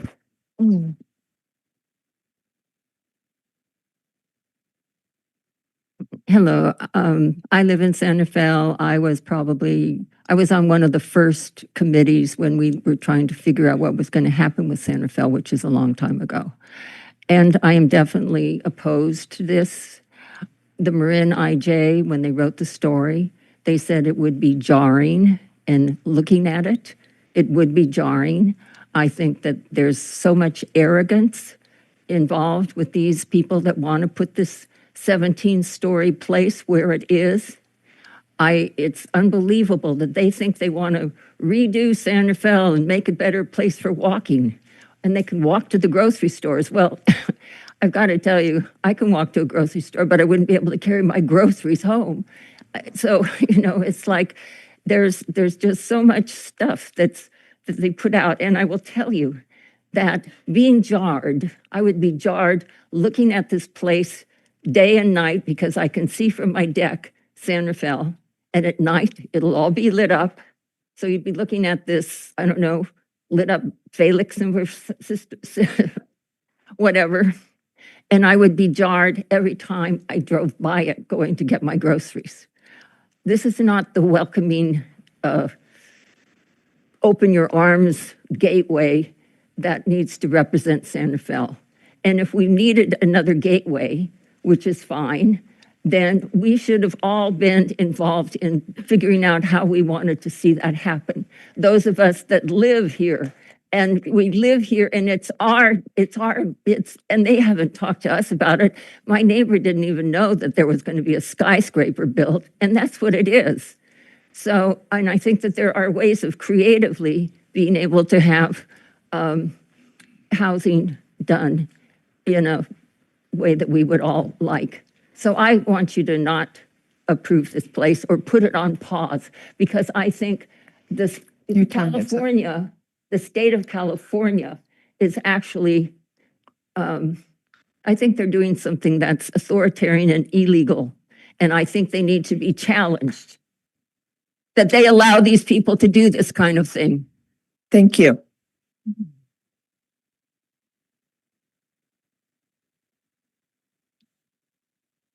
Hi, my name is Felicia Schomborn, and I live in the Santa Venetia neighborhood, but I have a weekly service business, so I drive all over.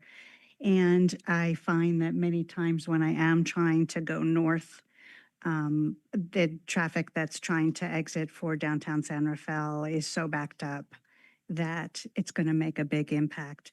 I'm curious how many guest parking spaces there are, since there's no street parking in that area. Delivery parking. San Rafael Fire Department, do they have ladders of that height? Do we have any other 17-story buildings in Marin? I couldn't find any. How does low and very low income rentals remain that way for 55 years? Is there some format for that? What's the mechanism for that? If cars are coming out of the lifts and cars are coming into the building, trying to go up the lifts, is there space inside the building for them to jockey, or are they going to back up onto Second? And my final, this just doesn't feel right at all. I think it's basically San Rafael needs housing, but I don't think this is really the appropriate place for it. And I don't think this is the appropriate size for it either. Thank you. Thank you. Well, Commissioners, my name is Garrett Tom. I'm a former Deputy Police Chief in San Francisco, and I met David Grozier some 20 years ago when he started building One Rincon Center, or One Rincon Hill. And back then, there was nothing there, and David was a pioneer. He now, if you look at the neighborhood, it's bustling, it's exciting, it's a big boost to this economics portion of the city. I'm looking at his rendition right now, and maybe not all of you agree, but I think it's a beautiful building. It's a timber structure, and it's offering affordable housing, so important, and workforce housing. When David started, when he built One Rincon, the price is very reasonable so people like police officers and firefighters and postal workers could afford them. Um, we have to build housing in California, and I think this is a good project. You might not agree, but I think it's a great project, especially this location where it's near the off ramp of the freeway. So this means there's no crosstown traffic delays for people, and it's incredibly important because it's close to Whole Foods, Trader Joe's, downtown, and public transit's only a block away. So I think this is a big economic boost for the city of San Rafael. And David, when I knew David, no one was more caring about the community. He raised $50,000 for the Hamilton Family Center. He also had homeless kids that he mentored. He had professional musicians who mentored homeless kids in the city. So I think we're very fortunate to have a developer like David Crozier. Thank you. Thank you.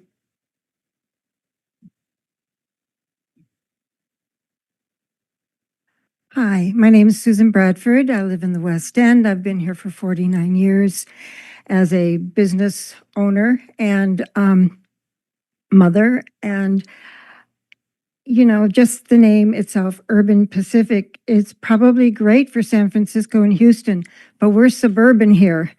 And in my mind, this is truly the definition of a sore thumb. It just sticks up like that. My suggestion for a refinement is remove the top 12 stories. I'm fine with change. I'm a big change maker, but not with changes for the worse. Traffic is already a nightmare. You can't get from the West End to Trader Joe's in less than a half an hour when it should take 5 minutes right now. This is going to take something that is a nightmare and turn it into a hell.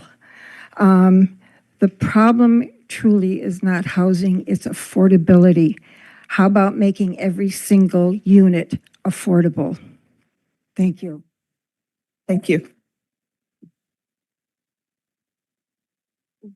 Good evening. My name is Jennifer Mignard, and I'm up on Bret Harte Road. I would like to speak to the scale and the size of this building. I'm all about understanding what urban infill is like, but I certainly don't want to see urban blight brought here to San Rafael. As has been suggested by so many others that are here today, getting off the freeway, traffic, accessibility with the train and everything else that's going is absolutely impossible.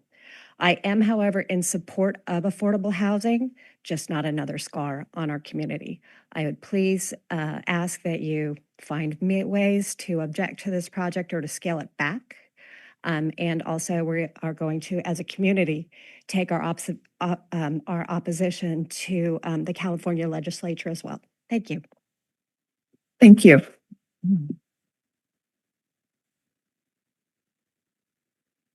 Good evening, members of the Planning Commission. My name is Mario Ernesto Lopez. I'm a proud resident of Canal Waterfront here in San Rafael. In fact, I grew up here in San Rafael. This is home. For many of my friends, my classmates, my community members, they had to leave San Rafael. Why? Because of the housing shortage that we have here in our city. In fact, as mentioned earlier, we built 10 units in a little bit over 10 years. It's unacceptable, and quite frankly, doesn't meet the need in our community. I was able to return back home here to San Rafael and purchase a home in Canal Waterfront, which, by the way, is directly in the area where the traffic is being talked about today.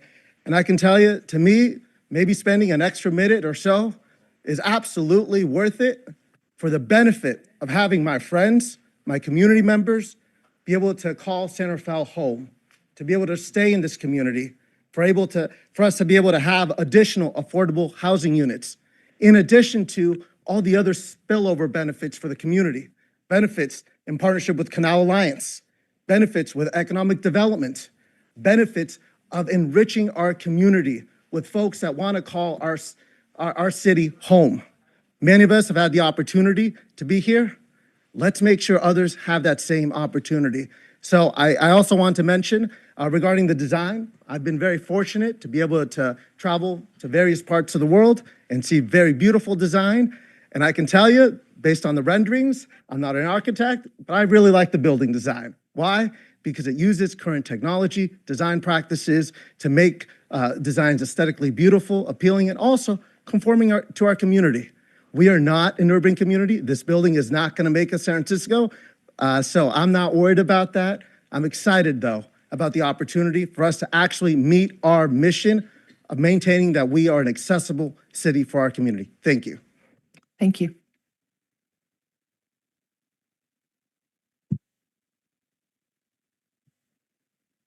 Commissioners, thank you. My name is Matt Guthrie. I'm a 50-year resident. Been involved in that 50 years in the practice of planning, design, and real estate development in the community. I do object to this project. I think it is a bastardization of years of community work in crafting a general plan that goes to great length to provide for ABAG regional housing needs, all within a desirable urban design that can be supported by city and municipal services. I'm well aware of the limitations that the state has placed on the Planning Commission and City Council in reviewing and taking actions on these projects such as this proposal.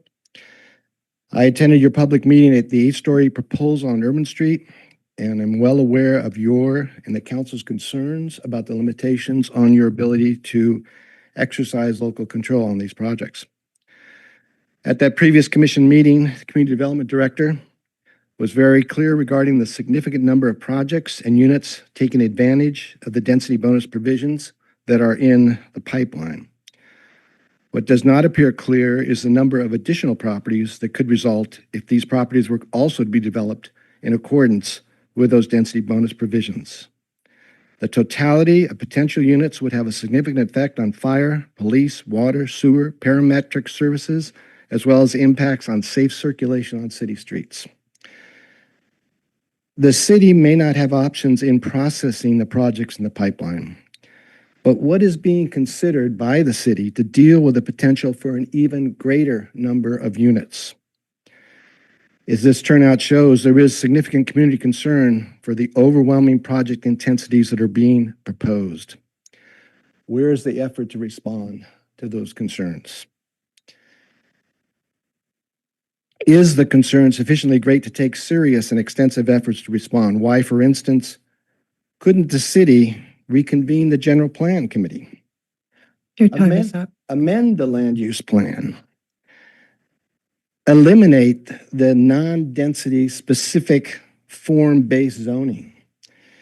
And reestablish previous zoning standards for densities specifying an actual number of units for each property. Madam Chair, Thank you.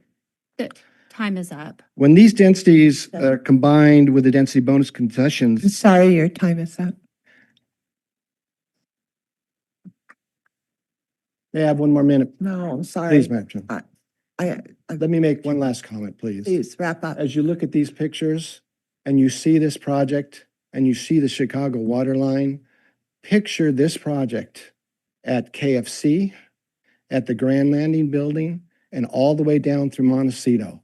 The city has to realize that potential and deal with it in the future. Thank you. Thank you.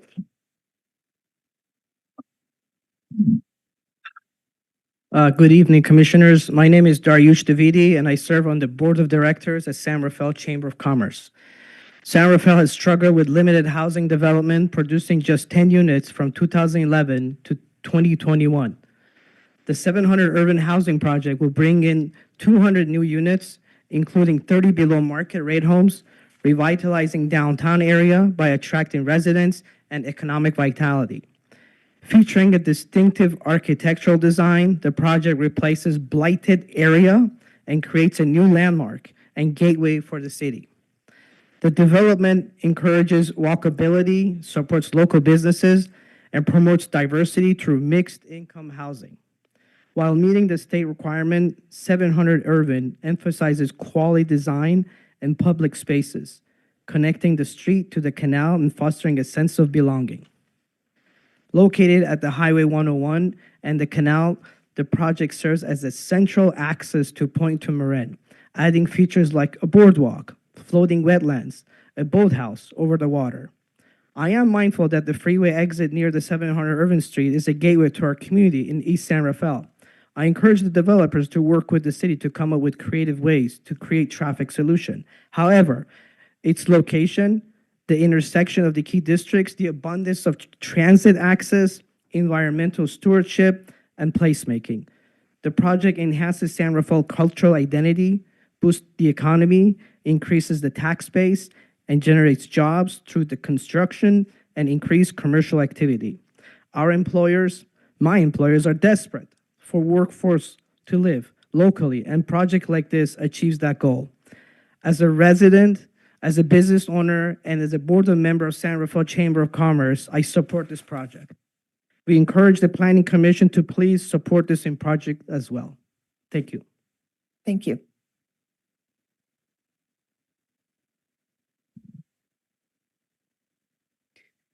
Good evening. My name is Kalina Cloud. I'm from CPI Developers and East San Rafael Business. I'm here to read a letter of support from business owner Stephanie Plant. Dear Chair and members of the Planning Commission, I'm writing in support of the proposed housing development at 700 Irwin Street in support of adding much needed housing in San Rafael. I am the property owner at 77 Grand Avenue, neighboring the 700 Irwin Street, and I care deeply about the long-term vitality of this community. I am aware there has been public concern about this project and about growth in general. While I respect differing viewpoints, my experience serving for 3 years as the steering committee chair for San Rafael's 2040 general plan grounds me in the reality of our housing situation. Between 2011 and 2021, San Rafael produced only 10 housing units in total. We only built 1 housing unit per year for 10 years. While we may not want San Rafael to become a big city like San Francisco or Oakland, we do want it to stay vibrant, to have a lively downtown that attracts new businesses and restaurants, to be a town for future generations. If you don't build it, they won't come. Concerns about preserving community character are understandable, but it is also important to recognize that communities must evolve to remain healthy and viable. Housing is needed in many forms, and thoughtful redevelopment can be a benefit rather than a threat. In 2024, early in the development process, I met with the developers and other neighboring stakeholders. These early discussions are an example of their commitment to research and stakeholder investment. The proposed 200 units at 700 Irwin represent an opportunity to replace a long vacant, fenced-off building with housing that brings activity and purpose back to the site. This project alone would deliver 20 times the number of units San Rafael produced over an entire 10-year period. I encourage the Planning Commission to support 700 Irwin project and to continue advancing housing solutions that meet the needs of current and future residents of San Rafael. Thank you for your time and consideration. Stephanie Plant. Thank you.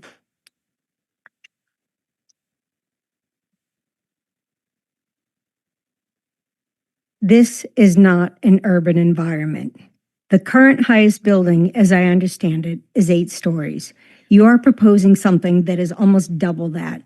This is not contextual to San Rafael. The shadows as well as the height don't benefit the canal residents. It throws them in shadow and further separates them from downtown. With regard to the traffic, if the lifts take time, as Stuart asked earlier, a large number of the tenants that show up at the same time, traffic will back up onto the central San Rafael exit, making the current improvements null and void. There's been many mentions of this boathouse. What is it? What does it provide? And who would manage it? Without a clear plan for these amenities, they fail. Thank you. Thank you. Hi, I'm Andrea Valentine. For 41 years, I've lived about a 9-minute walk from the 700 Irwin Street site.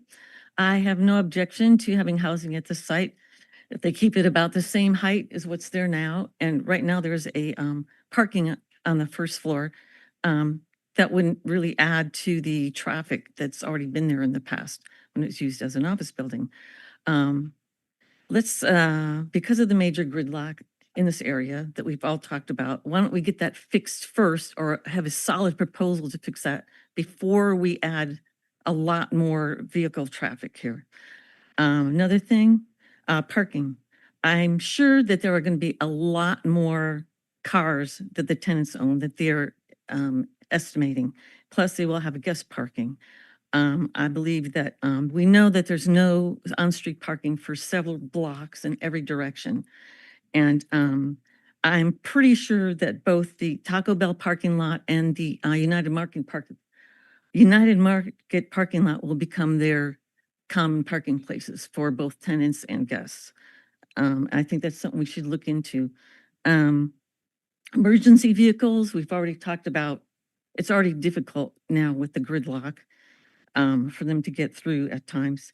Also, with the height of the building, we've talked about, does the San Rafael Fire Department have the ability to take care of a fire in a 17-story building? Another thing, in October of 2019, we had our 5-day planned power outage, and I would like to know how those car lifts are going to work during the 5-day outage. My friend lives in a high-rise in San Francisco where they just had that recent power outage.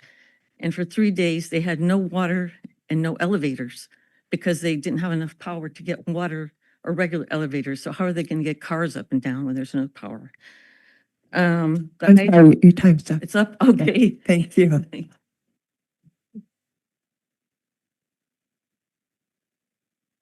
Good evening, commissioners. My name is Karen Strolia. I'm the president and CEO of the San Rafael Chamber of Commerce.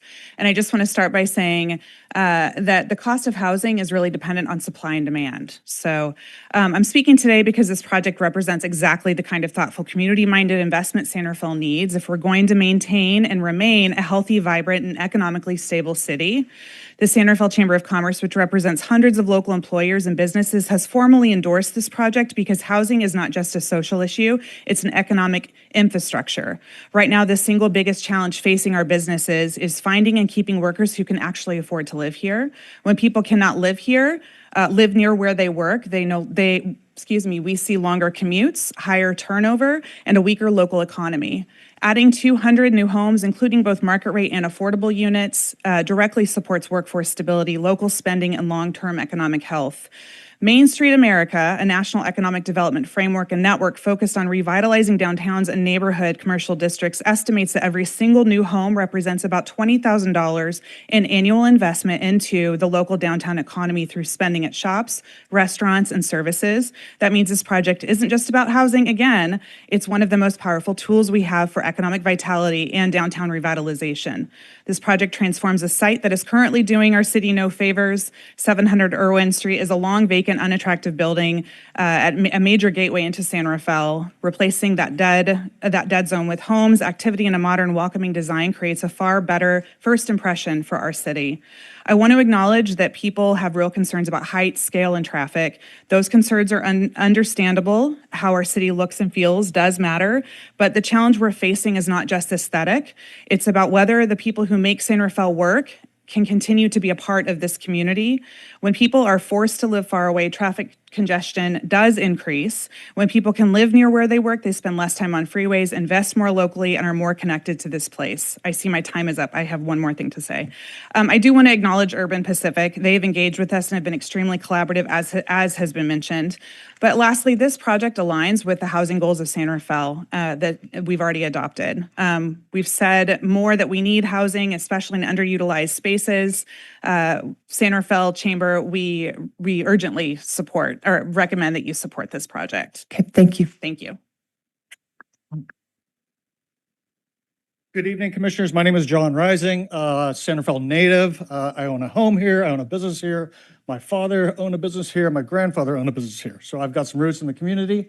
I'm also on the Sea Level Rise Committee, which is a collaboration between the city of San Rafael, the Multicultural Center, and I was at this property on January 4th when we had the king tides, and it was underwater.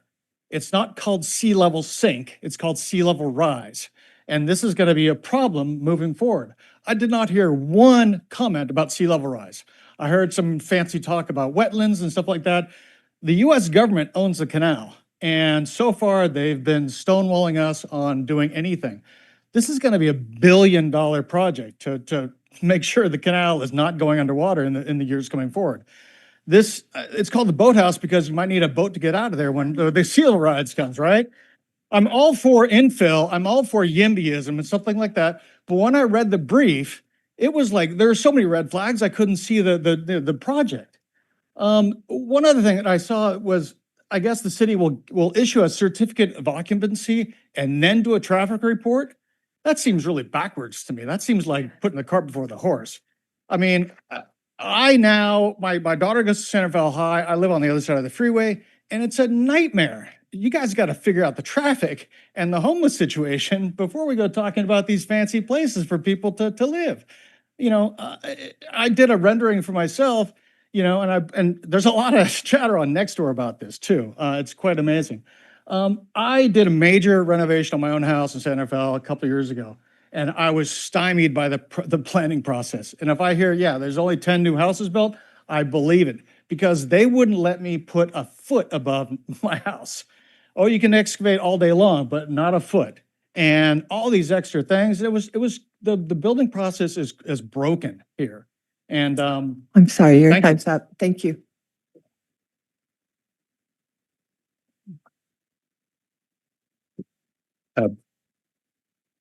Good evening, Commissioners. My name is Reed Baxter. I'm also on the Santa Fe Chamber of Commerce, North Bay Leadership Council.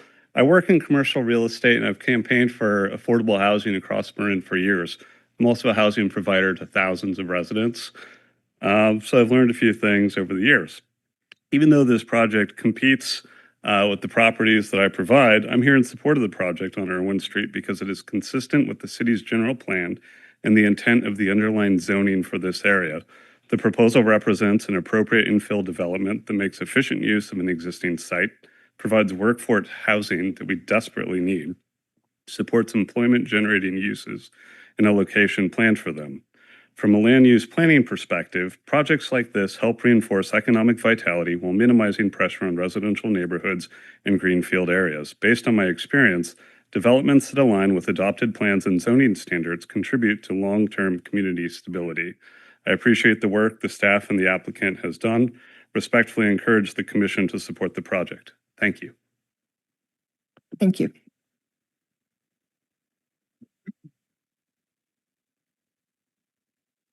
Hello, my name is Clive Indris. I'm a longtime resident of San Rafael.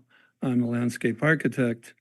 I enjoyed the presentation by your architects, how the project will embrace the waterfront, connect to the city downtown. It's all a great thing, but the building is just too tall. It's 10 stories too tall.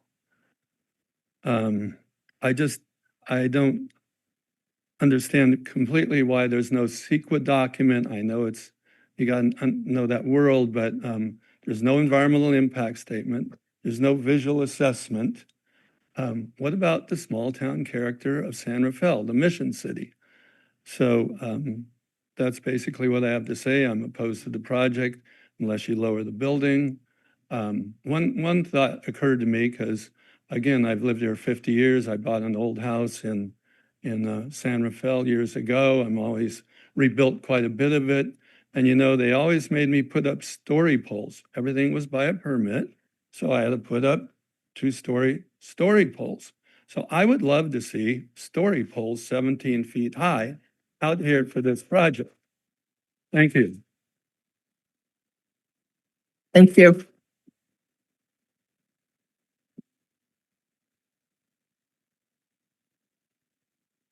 Thank you.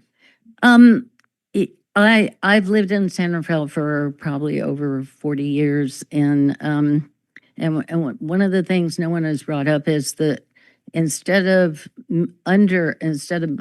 lessening the number of injury accidents, pedestrian traffic accidents, of which I was a victim. I was almost killed at 3rd and Lincoln Avenue as a pedestrian in 2021. And certainly the plan will exacerbate the problem that we already have. So that was one issue. And then the other issue was I did go to the Planning Commission, was told that the EIR traffic study was done in 2021, and when the city plan was adopted, the general plan was adopted, and that it was not repeated. It was my understanding for today's standards. In 2021, we were post-pandemic. There was nobody, there were people working remotely. Nobody was going to work on the roadways and the freeways. There was nobody on the freeways, either one. I don't understand how those standards could be applied to today and all that's happened today and the future that this planning commission envisions. The other issue for me is that I remember when the building was built at 700 Irwin, and I think it was limited in height because of landfill. It was on landfill, and so it's pretty hard to understand that that a 17-story building would not sink into the landfill at some point. We've seen it happen in San Francisco. And the very last thing is, I also interviewed the fire department. They don't have a truck at this point that goes 17 stories high. They have a truck, their trucks go to 100 feet, which is about 10 stories. So I questioned them about how they plan to access the top floors, the 10th through the 17th. And they said that what they would do is have 2 trucks there, and they would take the equipment, the firefighting equipment, up to the very top of the first truck and transfer it laterally to the second truck to try to get it as far as they could. So I cannot understand how this plan could move forward when that major issue, all these are major issues, and some of these major issues have just not been dealt with. So, Thank you.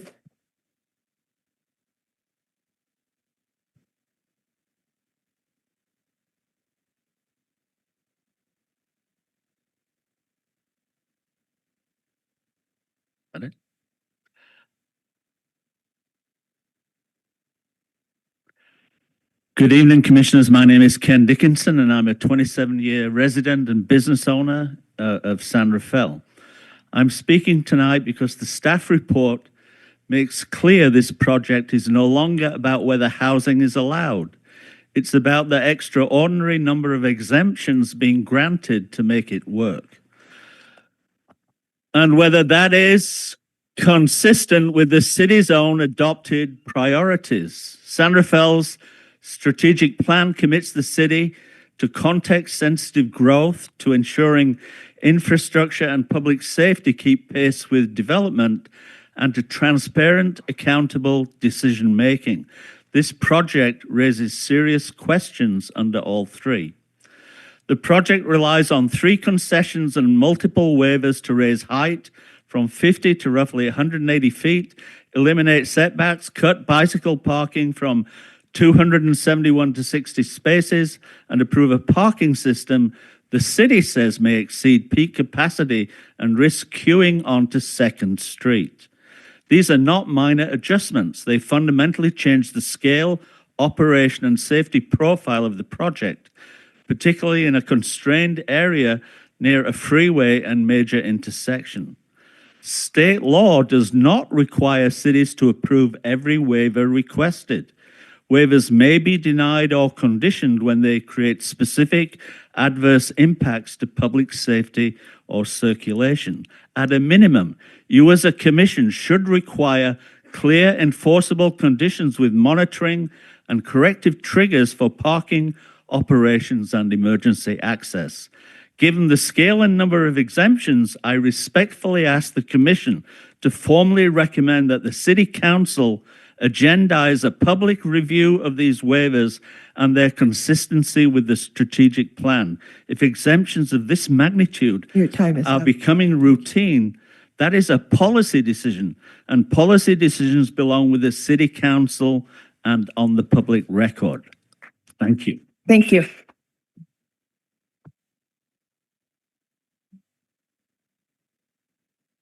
I've spoken before, but I just want to mention that the Chamber of Commerce has gotten up 5 times to speak, and it's not fair. There should be 1 representative for the Chamber of Commerce only. Okay, thank you. Matt,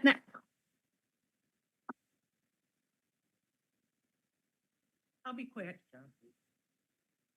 My job tonight is not to get arrested because I'm really angry. I sued you on CEQA. The reason this is happening right now is because you threw CEQA out.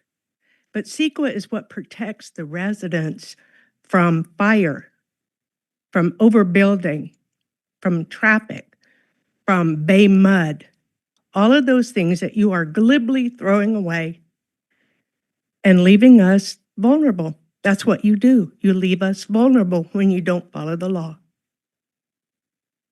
Thank you. Hi, I'm Rick Taff, longtime resident of San Rafael, and I have a few questions here. The building is, I think, way too high personally, but forgetting that for a moment, I believe there's about 400 other units on the books to be built in San Rafael. Right down the street at Irwin Street, 9-something Irwin, they tore that building down. Around the corner at Tamalpais and 3rd Street, they've torn that building down. What's this going to do with the traffic in the future? This company builds this thing and then they leave. All the other companies are going to be right there behind them. They want the same type of thing. They want traffic. They don't want traffic, but it's going to be traffic. And it's tough to get through Santa Fe right now, let alone with 400 more units after these 200 go in. Thank you. Thank you. I'm Mark Lockman. I'm a 51-year resident of San Rafael. I've worked for many years, myself and my company, in 700 Irwin, and there definitely was the mud issue. They had to do an extensive construction project to stabilize the building. So I know that from experience. And from all the years that I was in that building, the traffic kept increasing. And it's still increasing, and I'm all for the housing development. However, not on that site because of the traffic. Now up at 1230 Fifth Avenue, there's another 188 units going in. 930 Irwin, 210 units going in. 900 A Street, another 131 units going on. So San Rafael is doing a good job in addressing housing. I don't think this building, which I loved working at 700 Irvin. I don't think it's an unattractive building at all. I just think that the impact of with all that traffic would be a nightmare, as other people have said. So I sincerely hope you reject this project. Thank you.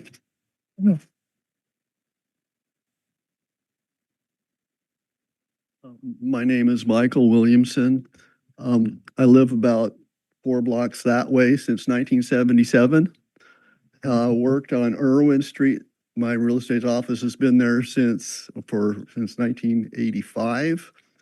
Well, I'm struggling with this word affordable housing, and I really hope I'm wrong, because what I hear from the developers, and I've developed houses and apartment buildings and own Section 8 housing and stuff.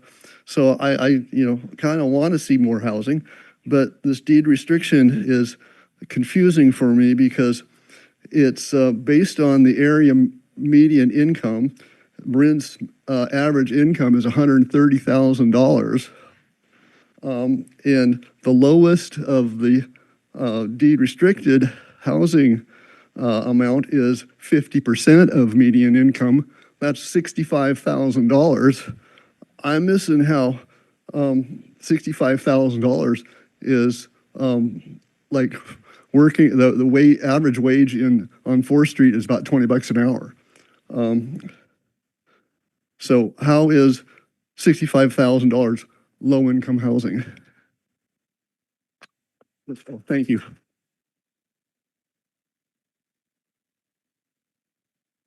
Hi, Paul Caspar. I've lived in San Rafael for about 30 years. Want to start off by thanking the Planning Commission, our consultant, who's not an employee of the city, but regardless. I've been in sales most of my life. I've learned a couple of things. Number one, you don't learn anything when you're talking. So I've been listening, and I've learned a couple of things. And the other thing I've learned is when I'm being sold. And I kind of think that that's what's happening here with just the floral descriptions of this building and relating it to nature and making, enhancing the natural environment of Marin. And correct me if I'm wrong, but the CEQA getting absolved of CEQA was based predominantly on the fact that they were going to have commercial space. Is that correct? Or that was one of the things that, no. Okay.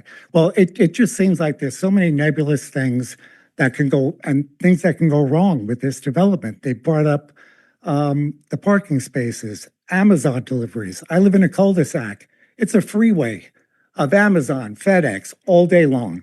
200 houses. I have 5 houses in the cul-de-sac. And where are these trucks going? The mechanized parking seems like a disaster waiting to happen. What happens if everyone has to get out of that building? If there's a fire, an earthquake, a flood, and they need to get in their car, how are they going to get out?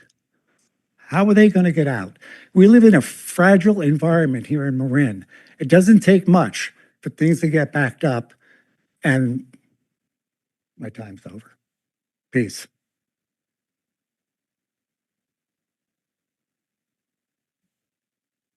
Hi, Brandima, Montecito Area Resident Association, which our building will be. One way, we would love to see 200 more people who might take an interest in our community. But when the Montecito Area Resident Association wrote a letter to the group and asked to meet with them, they flatly refused no. So we didn't get a chance to put any input from our neighborhood into it. So I just wanted to put that on the record. Thank you.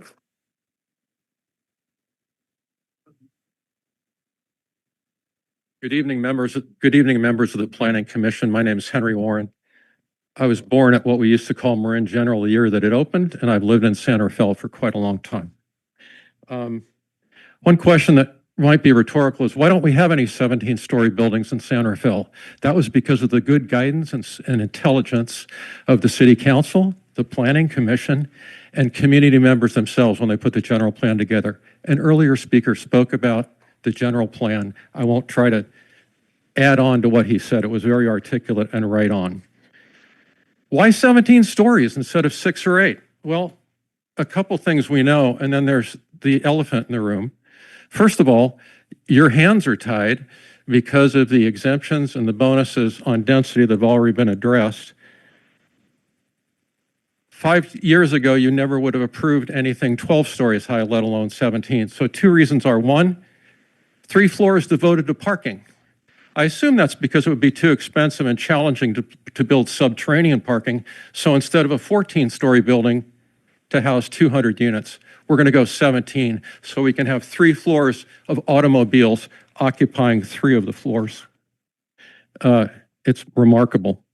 And the other elephant in the room is litigation. It hasn't been mentioned tonight, but I understand that's also why your hands are tied. Clearly, if people read the newspaper article by Richard Halstead or the report itself, we know how your hands are tied regarding that. I'd like to draw your attention to, and the people in the audience, the city can only deny the project or condition its approval on decreased density if the city can make written findings that the project would have a significant, quantifiable, direct, and unavoidable impact upon public health or safety based on objective, identified written public health or safety standards. I'd just like to mention National Fire Protection Association's Standard 1710. It sets minimum standards for the organization and deployment of fire departments as far as their services for firefighting, emergency medical services, and special operations to the public from a career department.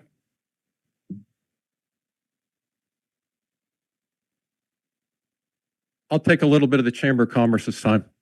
I'll make this extremely quick. Thank you. This city's enjoyed a Class 1 rating since 2015 for our fire department. They worked really hard at it. The fire department operations, including response times, represent 50% of the rating that people are given when they're rated class 1 or whatever they're rated by the rating agency. I'd like to point out that for the 2,800 homes from Montecito on out east to Peacock Gap, those 2,800 homes represent 11% of the units in San Rafael. The 9 to 10 to 11,000 people that live out there represent upwards of 10% of San Rafael's population. And while we have a fire station at the Cove, at the Point San Pedro Road Station, and there's a second one at Union Street that won't have impeded access, I would like to point out that the one coming from Castro Street with Truck 54, the one coming from downtown across the street, are all going to have to transit on 2nd Street unless they divert. Response times are going to be significantly affected during the construction phase. The reason I can't quantify it for you, the reason I can't make it quantifiable is nobody has mentioned what the duration of the construction project is going to be, and nobody has addressed the number of trucks, cranes, and other equipment that's going to be in there for earth hauling, for excavation, for concrete pouring, for delivering reinforcing steel, for delivering electrical materials, insulation materials, all the other building materials, and where the workers are going to park. But I'll guarantee you that if people are having trouble negotiating 2nd Street, not 4th Street, 2nd Street, to get to our retail places that the Chamber of Commerce recommends, or to the 10% of houses that are out east of there, it's going to be wild, and it is going to affect response times for the following units. We need the basic response, and this is it: 4 engines, a truck, a medic unit, and 2 command personnel on any first alarm response in the city of San Rafael from our Class 1 fire department. The ones from Union Street and Point San Pedro will get there quickly if they're home. It's going to be much longer. Over time. It's going to be much longer for the balance of the unit, and it will affect the Class 1 rating. Thank you. Thank you. Thank you.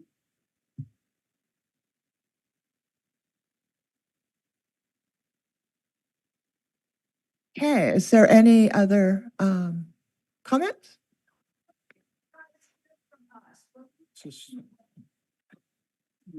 Madam Thank you. Chair, there's no longer. I'm closing the public comment segment and bringing it back for deliberation for the commission. Well, that's what's in there. Thank you. Commissioners, we have. Through the chair, it may be possible to get like a quick little recess. We've been sitting here through. Oh, sure. Okay, we're going to take a 5-minute recess, please. Thank you. Sorry, could we have actually a date certain? Recording stopped.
Recording in progress.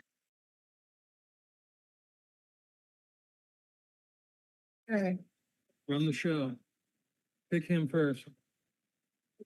We used to- questions on the fire and fire. Have you guys know that the machine put in the city's website, it's 40 cars an hour. Yeah. 40 cars. Meters up. 48%. I've used them overseas. They actually work. They work really well. They really do. Thank you. We're back in session and we've closed the public comment and we will do our deliberations now. Thank you. I'd like to ask the applicant to come up. We'll be asking questions about traffic and the fire issue, the fire department issue, as well as the soil analysis. So if you could.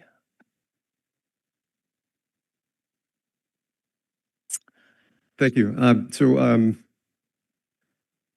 I guess I'll start with some of the technical things related to the building, not related to parking.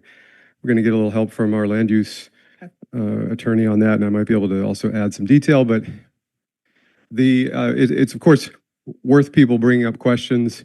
I don't begrudge them that. It's just high-rise construction. Anything over 85 feet is considered a high-rise. There are no buildings around the world that are taller than that have a ladder truck that would go to the tippy top. That's not how you design buildings in today's world. That's why you see high-rise buildings in New York and San Francisco and global cities. So the building is actually designed for life safety in ways that are advanced aggressively every year, especially in California. California's incredibly thoughtful and thorough when it comes to not just high-rise life safety, but fire life safety, smoke evacuation, sprinklering. Sometimes you have a building condition on the exterior perimeter wall that might be close to a neighbor or a property line. Those conditions are easily mitigated, albeit with expensive systems. This building will, without question, be the safest building in the entire county. Unquestionable, including geotech. It's, again, worthwhile to ask.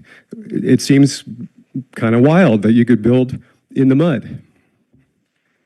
As a nearby example, the entirety of Eastern Soma is built on fill. People who've been in the Bay Area, as many of these speakers have said, for 50 years, probably know how much of the bay has been filled in. The canal community, by the way, is an area like that too. So our geotech is one of the best in the Bay Area, as is our structural designer. So two things. The foundation system is designed for the soil conditions. And what happens if you have a lens of soil that's not ideal, which is very, very common, you go through that. You pretend it's not there. You build essentially footings that are fat enough that they don't mind not being surrounded by solid dirt. This is also how you get buildings like that are actually literally built in the water. And take a look at what's happening in the Middle East. I mean, everything is built in basically made up land, on the bay. So that's not an issue at all. There's processes to look through. Another important factor, the timber structure is 1/10 the weight of a concrete building. So not only is it going to provide the environmental benefits that were described earlier, it is significantly lighter. That also means easier on the foundation system. And guess what? It's faster. It's an erector set. Oakland has a groundbreaking high-rise that was built with timber. I believe it's 19 stories tall. The same group is proposing a 21-story building. The fire officials have scrubbed those projects to death. They were able to build that project from the ground level to the top, again, 19 stories, in less than 12 months. That's also going to be probably twice as fast as concrete, which means reduced impact in the neighborhood due to construction and things like dust, which concrete is messy business. The podium is the only thing in this project that's concrete. And I guess I could segue there because that's where our garage is. And perhaps there's a couple questions there, but we could also talk a little bit about traffic. But I'm happy to answer any further questions. I did study some engineering, but I just explained most of what I can tell you. So. Thank you. Commissioner Hadman, did you have? Sure. A concern was raised about sea level rise as well. And if you wanted to address that, that'd be great. Yeah, again, it's worth, I think, centering the most vulnerable community in San Rafael at this moment. That's the Canal neighborhood. Everybody knows the King Tide was a national, event for media. Corte Madera was underwater. Okay, Bay Area sea level rise is an issue around the entire bay. It is far from unique to 700 Irwin. More importantly, the communities that really are in trouble are already at or below where the bay is now or in a big storm. And again, that's the Canal community.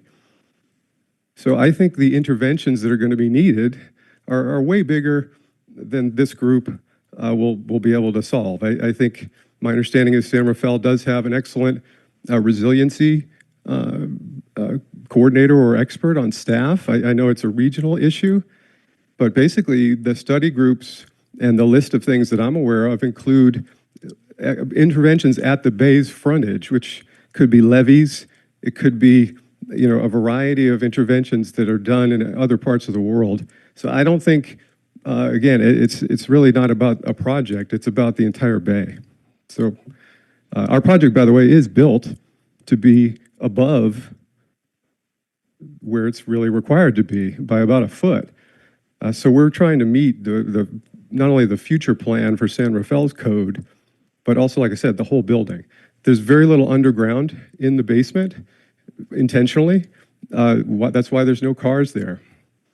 We're mitigating some of the risk by also designing MEP systems and anything that is below grade to be resilient for by the way, ground level rise, which is also there. So these are issues we're aware of. And again, I think we're going to have an example project for other people to follow.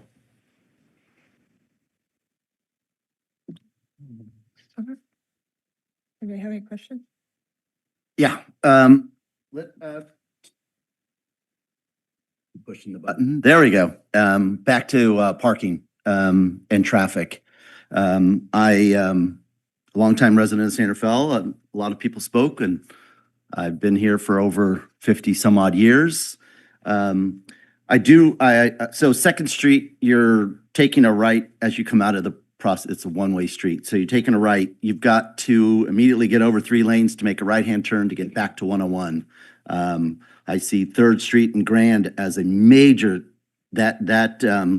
we talk about underneath the freeway, getting off the freeway is bad, but if anybody's traveled 3rd Street and Grand, that intersection is a pretty bad intersection.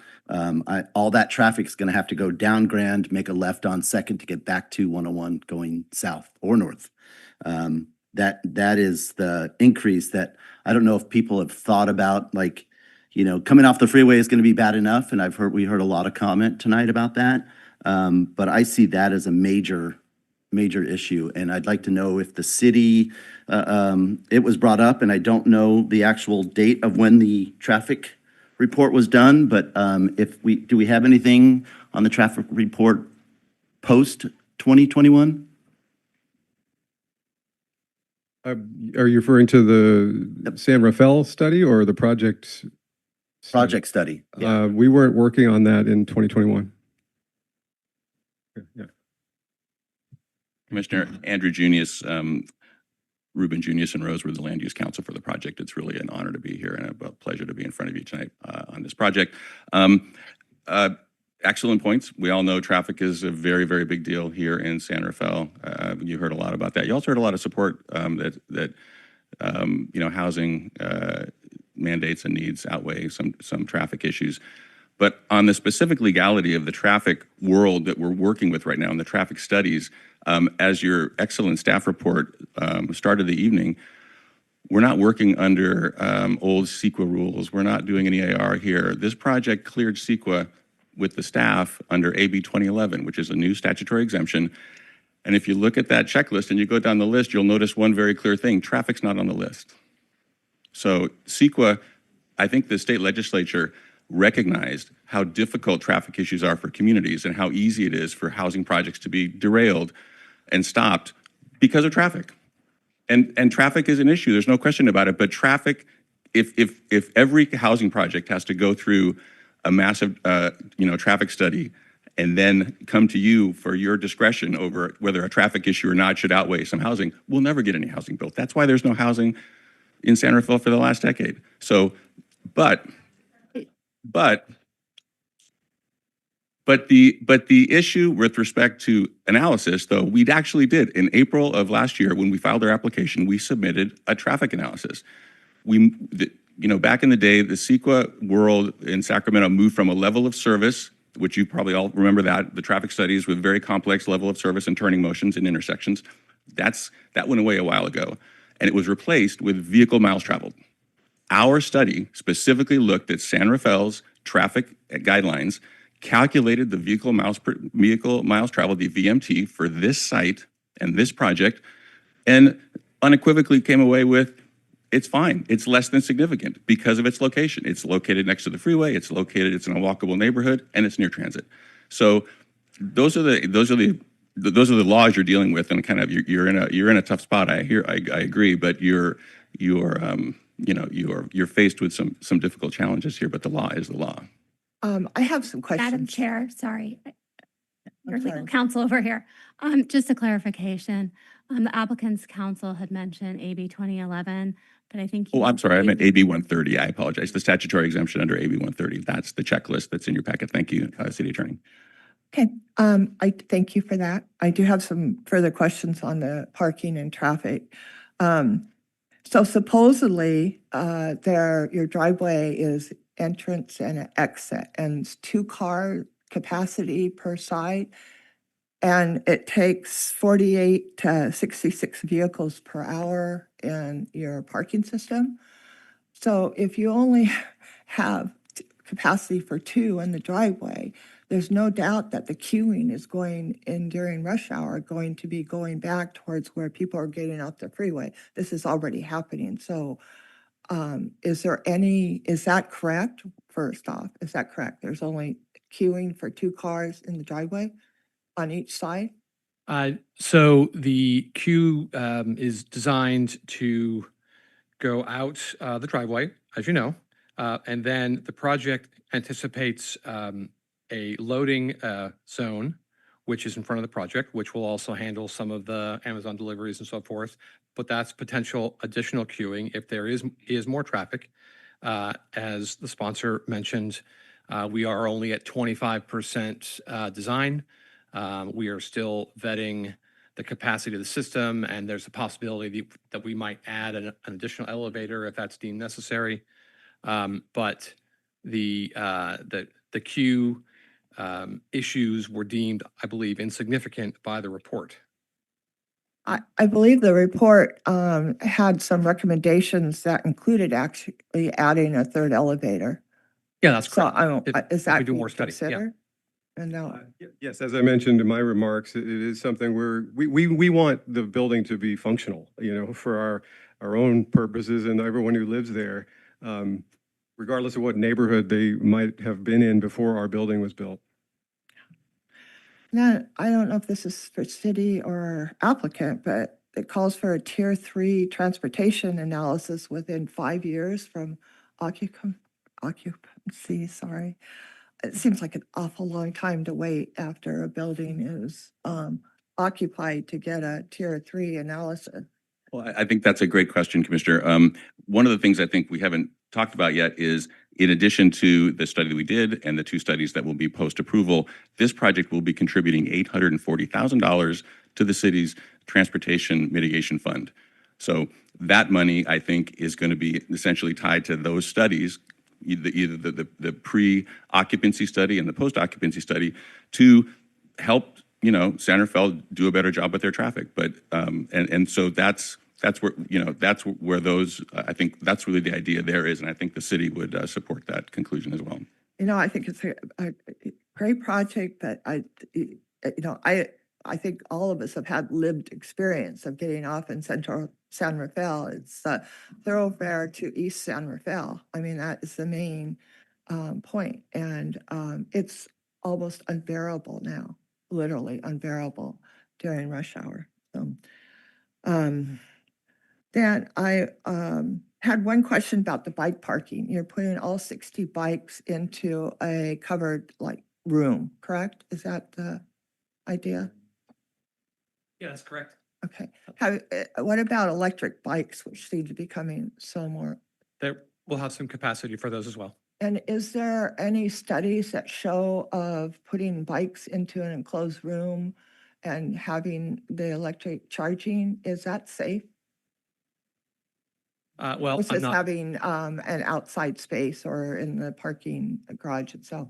Sure. So the code actually requires for the bike parking to be secure. And so on the plans, you see a secure enclosure. Whether or not the fire department or perhaps the electrical engineer, as we continue to engineer the project, might recommend ventilation or extra fire protection or something like that, we will certainly take that into consideration. Thank you. Yeah, go ahead.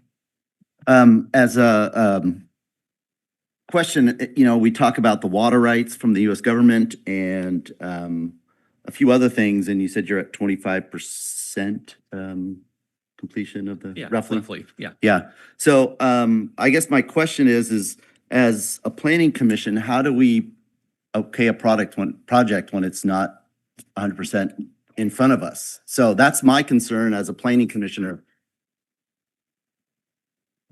Very, very good question. I think I thought it was clear in the report that that is an option that we believe is absolutely going to happen. And if we want to talk about, one of my partners is here to talk about those permits, which, is a permit process with the Army Corps of Engineers and other agencies, but the project doesn't need that, and it can go ahead without the big boardwalk, the big cool boardwalk. We all want that. We're going to process that. We think it's very feasible. We've worked with the U.S. government and the Army Corps before.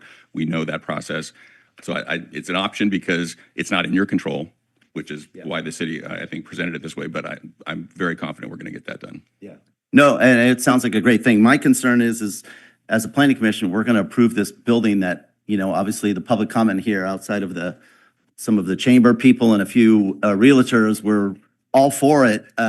Everybody else was not. And so public comment to me is more against than pro. And as a longtime San Rafael resident, it's hard for me to see this project. I wish it were an 8-story building, to be honest.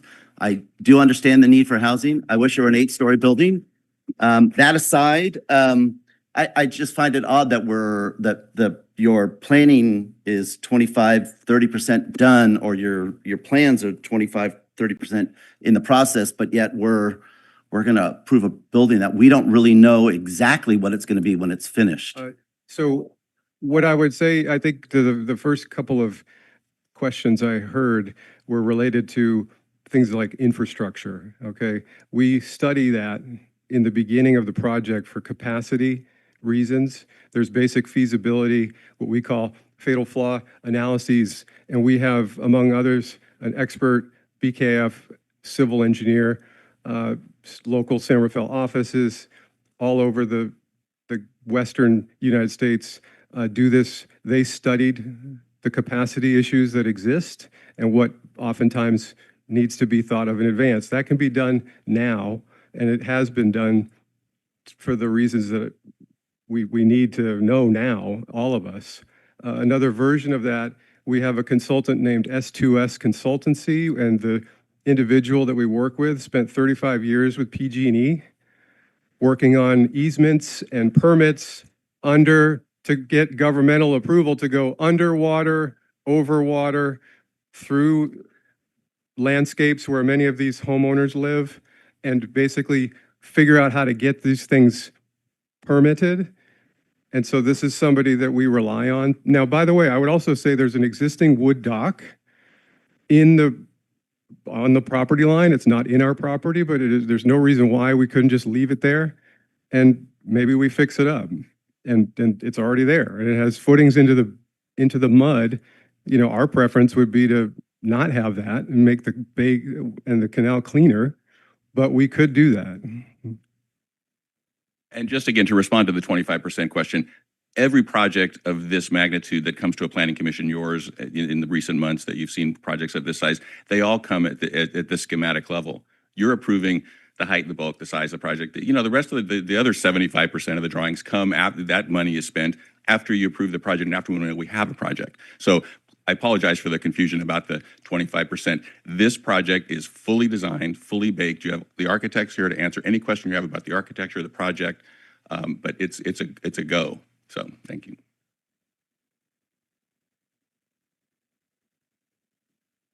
So I have a question. I know there is a big concern about traffic, and I see support from some organizations around there, but I'm just curious about if you already have conversations with local businesses where they are already parking, and probably it's gonna be affecting if these buildings go on. And I'm just curious if you already have Yes. conversations with that. Excellent question. And yes, I didn't list all of the various neighbors and businesses and individuals that we've spoken with, but right in our immediate vicinity, each of our neighbors, including United Markets, including Grand Landing, we've met with, and you know, we're going to continue to meet with. And so I think honestly, we're going to be expanding the outreach as well. We're very close with the Canal Alliance and trying to center their interests because this truly is their neighborhood. And so, you know, what I hear though is unfortunate is the existing situation with traffic is already there. And so I think we have another issue that needs to be a regional topic with San Anselmo. I mean, folks are not just San Rafael traffic is affecting this neighborhood. So we'd love to contribute to that conversation and be a part of it, work with the city family, and again, try to work on it together. Thank you. And another question is about the design. So because this building is high, is there any use on the roof or not? Because I see some solar panels, and I don't know, just curious. We have the ground level, which was described in the presentation. What wasn't discussed is right above what we call the podium is a large outdoor terrace. There's also another terrace opportunity that's further up in the building. And a commenter earlier in the meeting did not understand that basically all of these amenities are available to every single resident in the building. And so we will be activating those spaces. The space above the podium is something like 7,000 square feet. So it's huge. Thank you.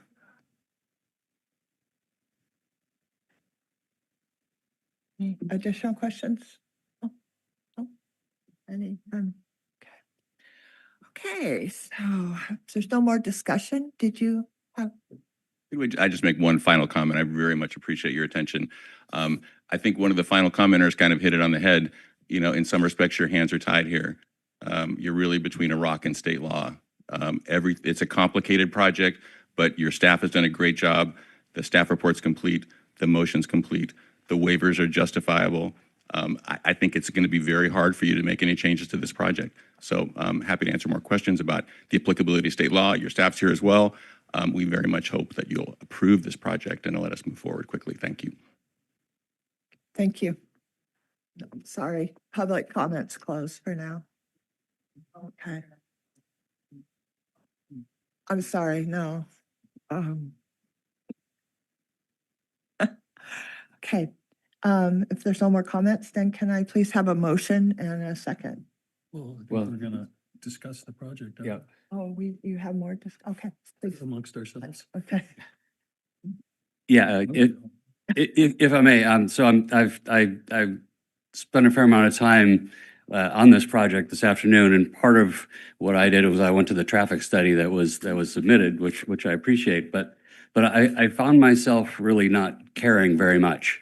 And that's not because this isn't going to add to the traffic problems, which are already significant, but that's because we have or are about to approve 1,100 units in downtown San Rafael. We've got 7 projects that are in excess of 100 units, 2 more that are around 50. So we're going to be introducing an enormous amount of traffic to San Rafael. And you know, if you add in North San Rafael, right, there's another 2,000 units that we have, I believe, already approved. That's increasing San Rafael's resident stock by about 13%. And that's all going to come online in the next 5 to 10 years. You know, and so I'm not that concerned about the traffic study for one of these developments. I'd like to see a traffic study for everything that we're doing. You know, then what I'm going to say really transcends this particular development, right? So we're addressing the housing problem in San Rafael. Right, all the enthusiasm for each one of these, and oh, it's increasing housing. It is, but we have done a lot to increase housing. 13% is a non-trivial change. What we're doing is we're generating a traffic problem that in the next 5 to 10 years is really going to be a big deal and is probably going to require as draconian moves as we've seen on housing with regard to traffic. Right, downtown San Rafael already has a traffic problem. Lots of thought has to start going into traffic mitigation. I don't know what that might be. Is that a lot more public transit? Do we need more ferry terminals? But what I do know is that a lot of people in these 1,100 residences that are going to be in downtown San Rafael, a lot of them are going to be driving to San Francisco. A lot of the people who are going to go into new projects that have been approved in Novato are going to be driving to San Francisco. Right, it's all going to bottleneck at the Golden Gate Bridge, and there's not much we can do about the capacity of the Golden Gate Bridge. You know, so what do we need? I'm not sure, but it's a big California problem, more extreme in some places than others, and I think here it's going to be pretty extreme.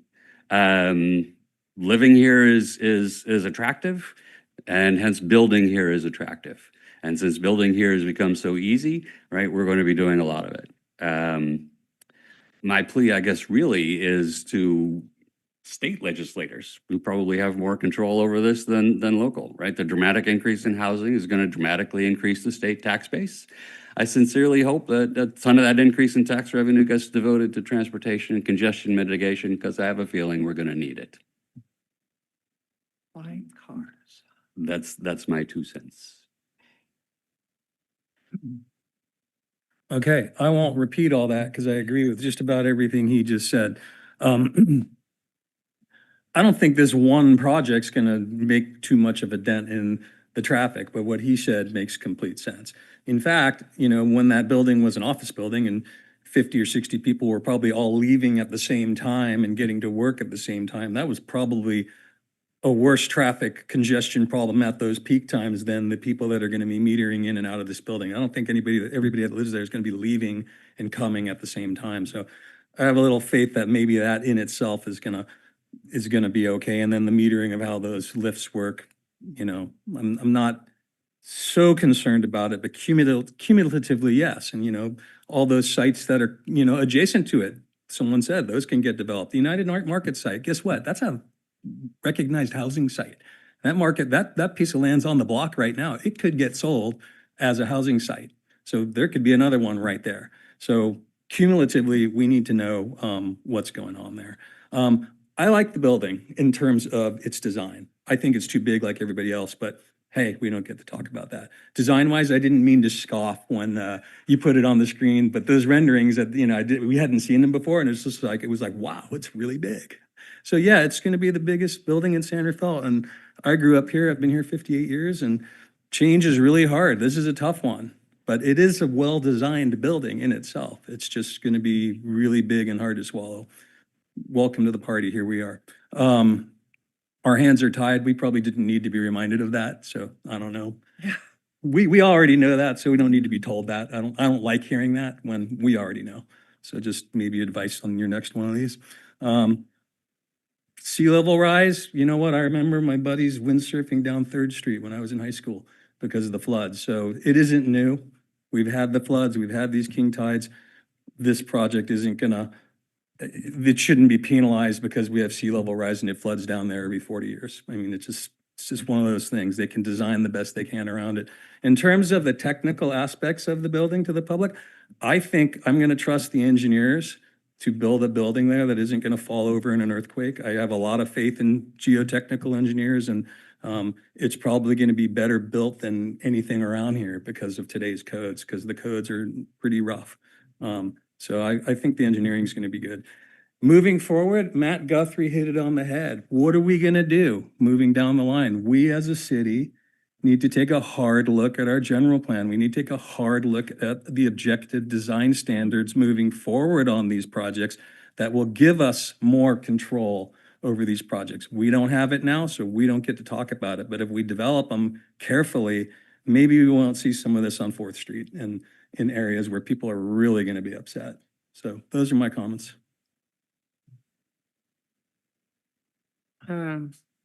So I recognize that there are concerns regarding traffic density and neighborhood compatibility, but I had the opportunity to review the materials and compliance with the regulations and the state law.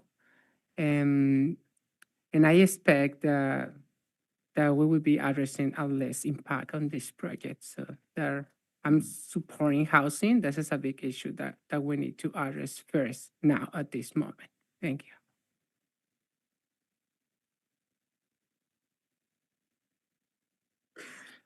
All right. I echo what John and Stuart both said regarding some of the issues that we're dealing with, that we're going to deal with. And I do put it on the state. John has said in past commission meetings that we are hand-tied as a commission. I feel like sometimes we rubber stamp things because it's approved and it fits within the state mandates and the city mandates. So as a commission, all we can do is say yes, that it meets all the requirements. Having been a longtime San Rafael resident, I'm new on this panel, if anybody doesn't know that, and I got on this commission because I thought I'd make a difference in San Rafael. You know, I'm progressive. I like new things. I think that this building is too big, but we are hamstrung, and I thought I was going to make a difference on this board, and doesn't seem like I'm making choices for the residents of San Rafael that are here now. Feel like I'm making choices for developers from out of town. So that's my comment on that.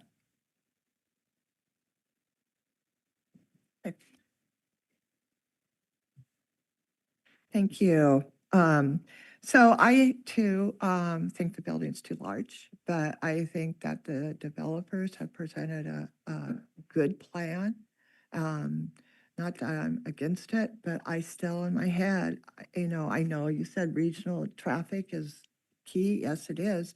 But also I know how backed up that freeway gets at certain times of the day, and you're backed up until the next exit down on the cars. And I don't know, I see it as a major problem that we continue to use vehicle miles traveled and these stats that don't really apply to the local issues. I mean, we're the ones that are sitting there. It took me, and in addition to the traffic, you have the students coming from the high school. And if you've ever tried to cross the street when the students are out of school, it takes 30 minutes just to get to a right turn onto Grand. So it is an issue. Traffic is an issue. So.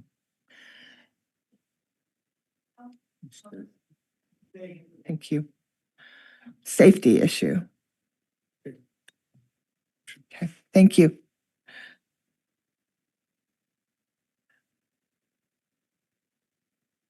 Okay, So if there's no more discussion, we'll try this again. Can I please have a motion and a second?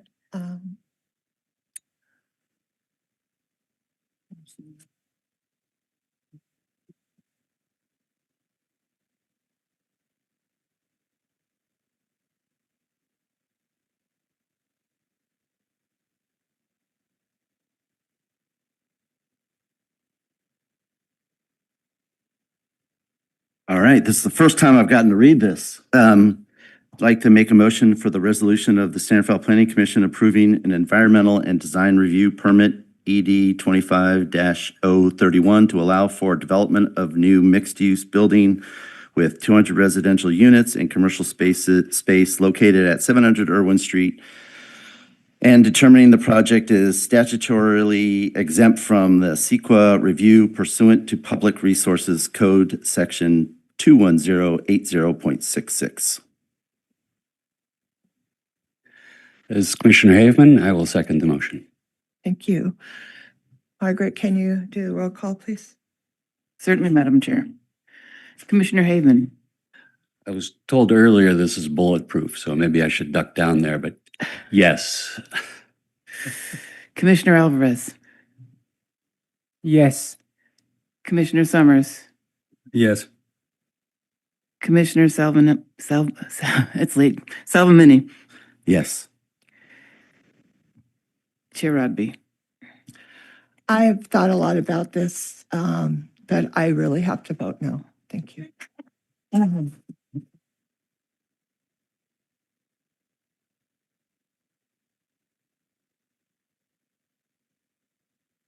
So, motion passes. Motion passes. So it does pass. Let me tell you what your options are now. Any interested party can appeal the decision of the Planning Commission within 5 working days by filing a cover form, a letter stating the reason for the appeal, and the corresponding fee found on our master fee sheet at the Community and Economic Development Department public counter located on the 3rd floor of City Hall. Please note the business hours are 8 to 4, Monday through Thursday, and Friday, 8 to 12:30.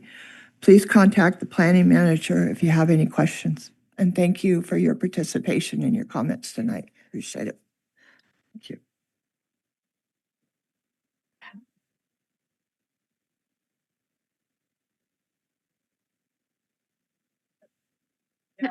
Madam Chair, could I just make one correction on City Hall hours? I believe the front doors are open 8:30, so the filing time is 8:30 to 4. Oh, sorry. I need to say that? Yeah, there was a slight correction. The doors to the office don't open till 8:30, not 8. My mistake. So. My mistake.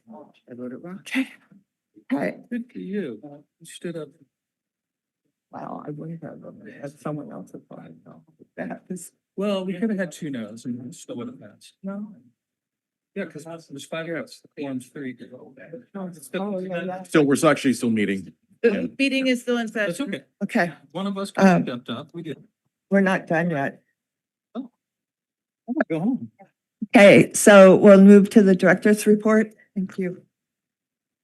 So, Jack, directors, do make- we're going to keep the director's report short, and appreciate really the participation of Rhonda. I know we're trying to obtain a quorum earlier, and I really do appreciate you coming out. I know you're not feeling 100%, along with Aldo. So I know it's a volunteer position, and really your expertise and guidance and support for this community is very much appreciated. So thank you once again. So with that, that'll end the director's report. Okay, so last, do we have, planning commission have any communications they'd like to disclose? Do we have any housing large projects coming forward? Or are they all these? Well, with that question back into the director, I will say that we actually will be, I believe Kaiser Hospital's in for new hospital development. So we'll see how that actually moves forward, but waiting for the final application submittal, but that'll be commercial wise and also a large scale project, but also a needed investment for Kaiser for seismic retrofit. So. Okay, cool. We got to hang on to Jack. So you have no communications that you want to discuss? I do have one, and I did take a call with the developer and his spokesperson, Joshua, which lasted about 30 minutes. Well, pardon me, I did meet with the developers as well. Commissioner Haveman.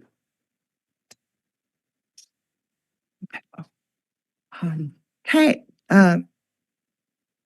meeting is adjourned. Recording stopped.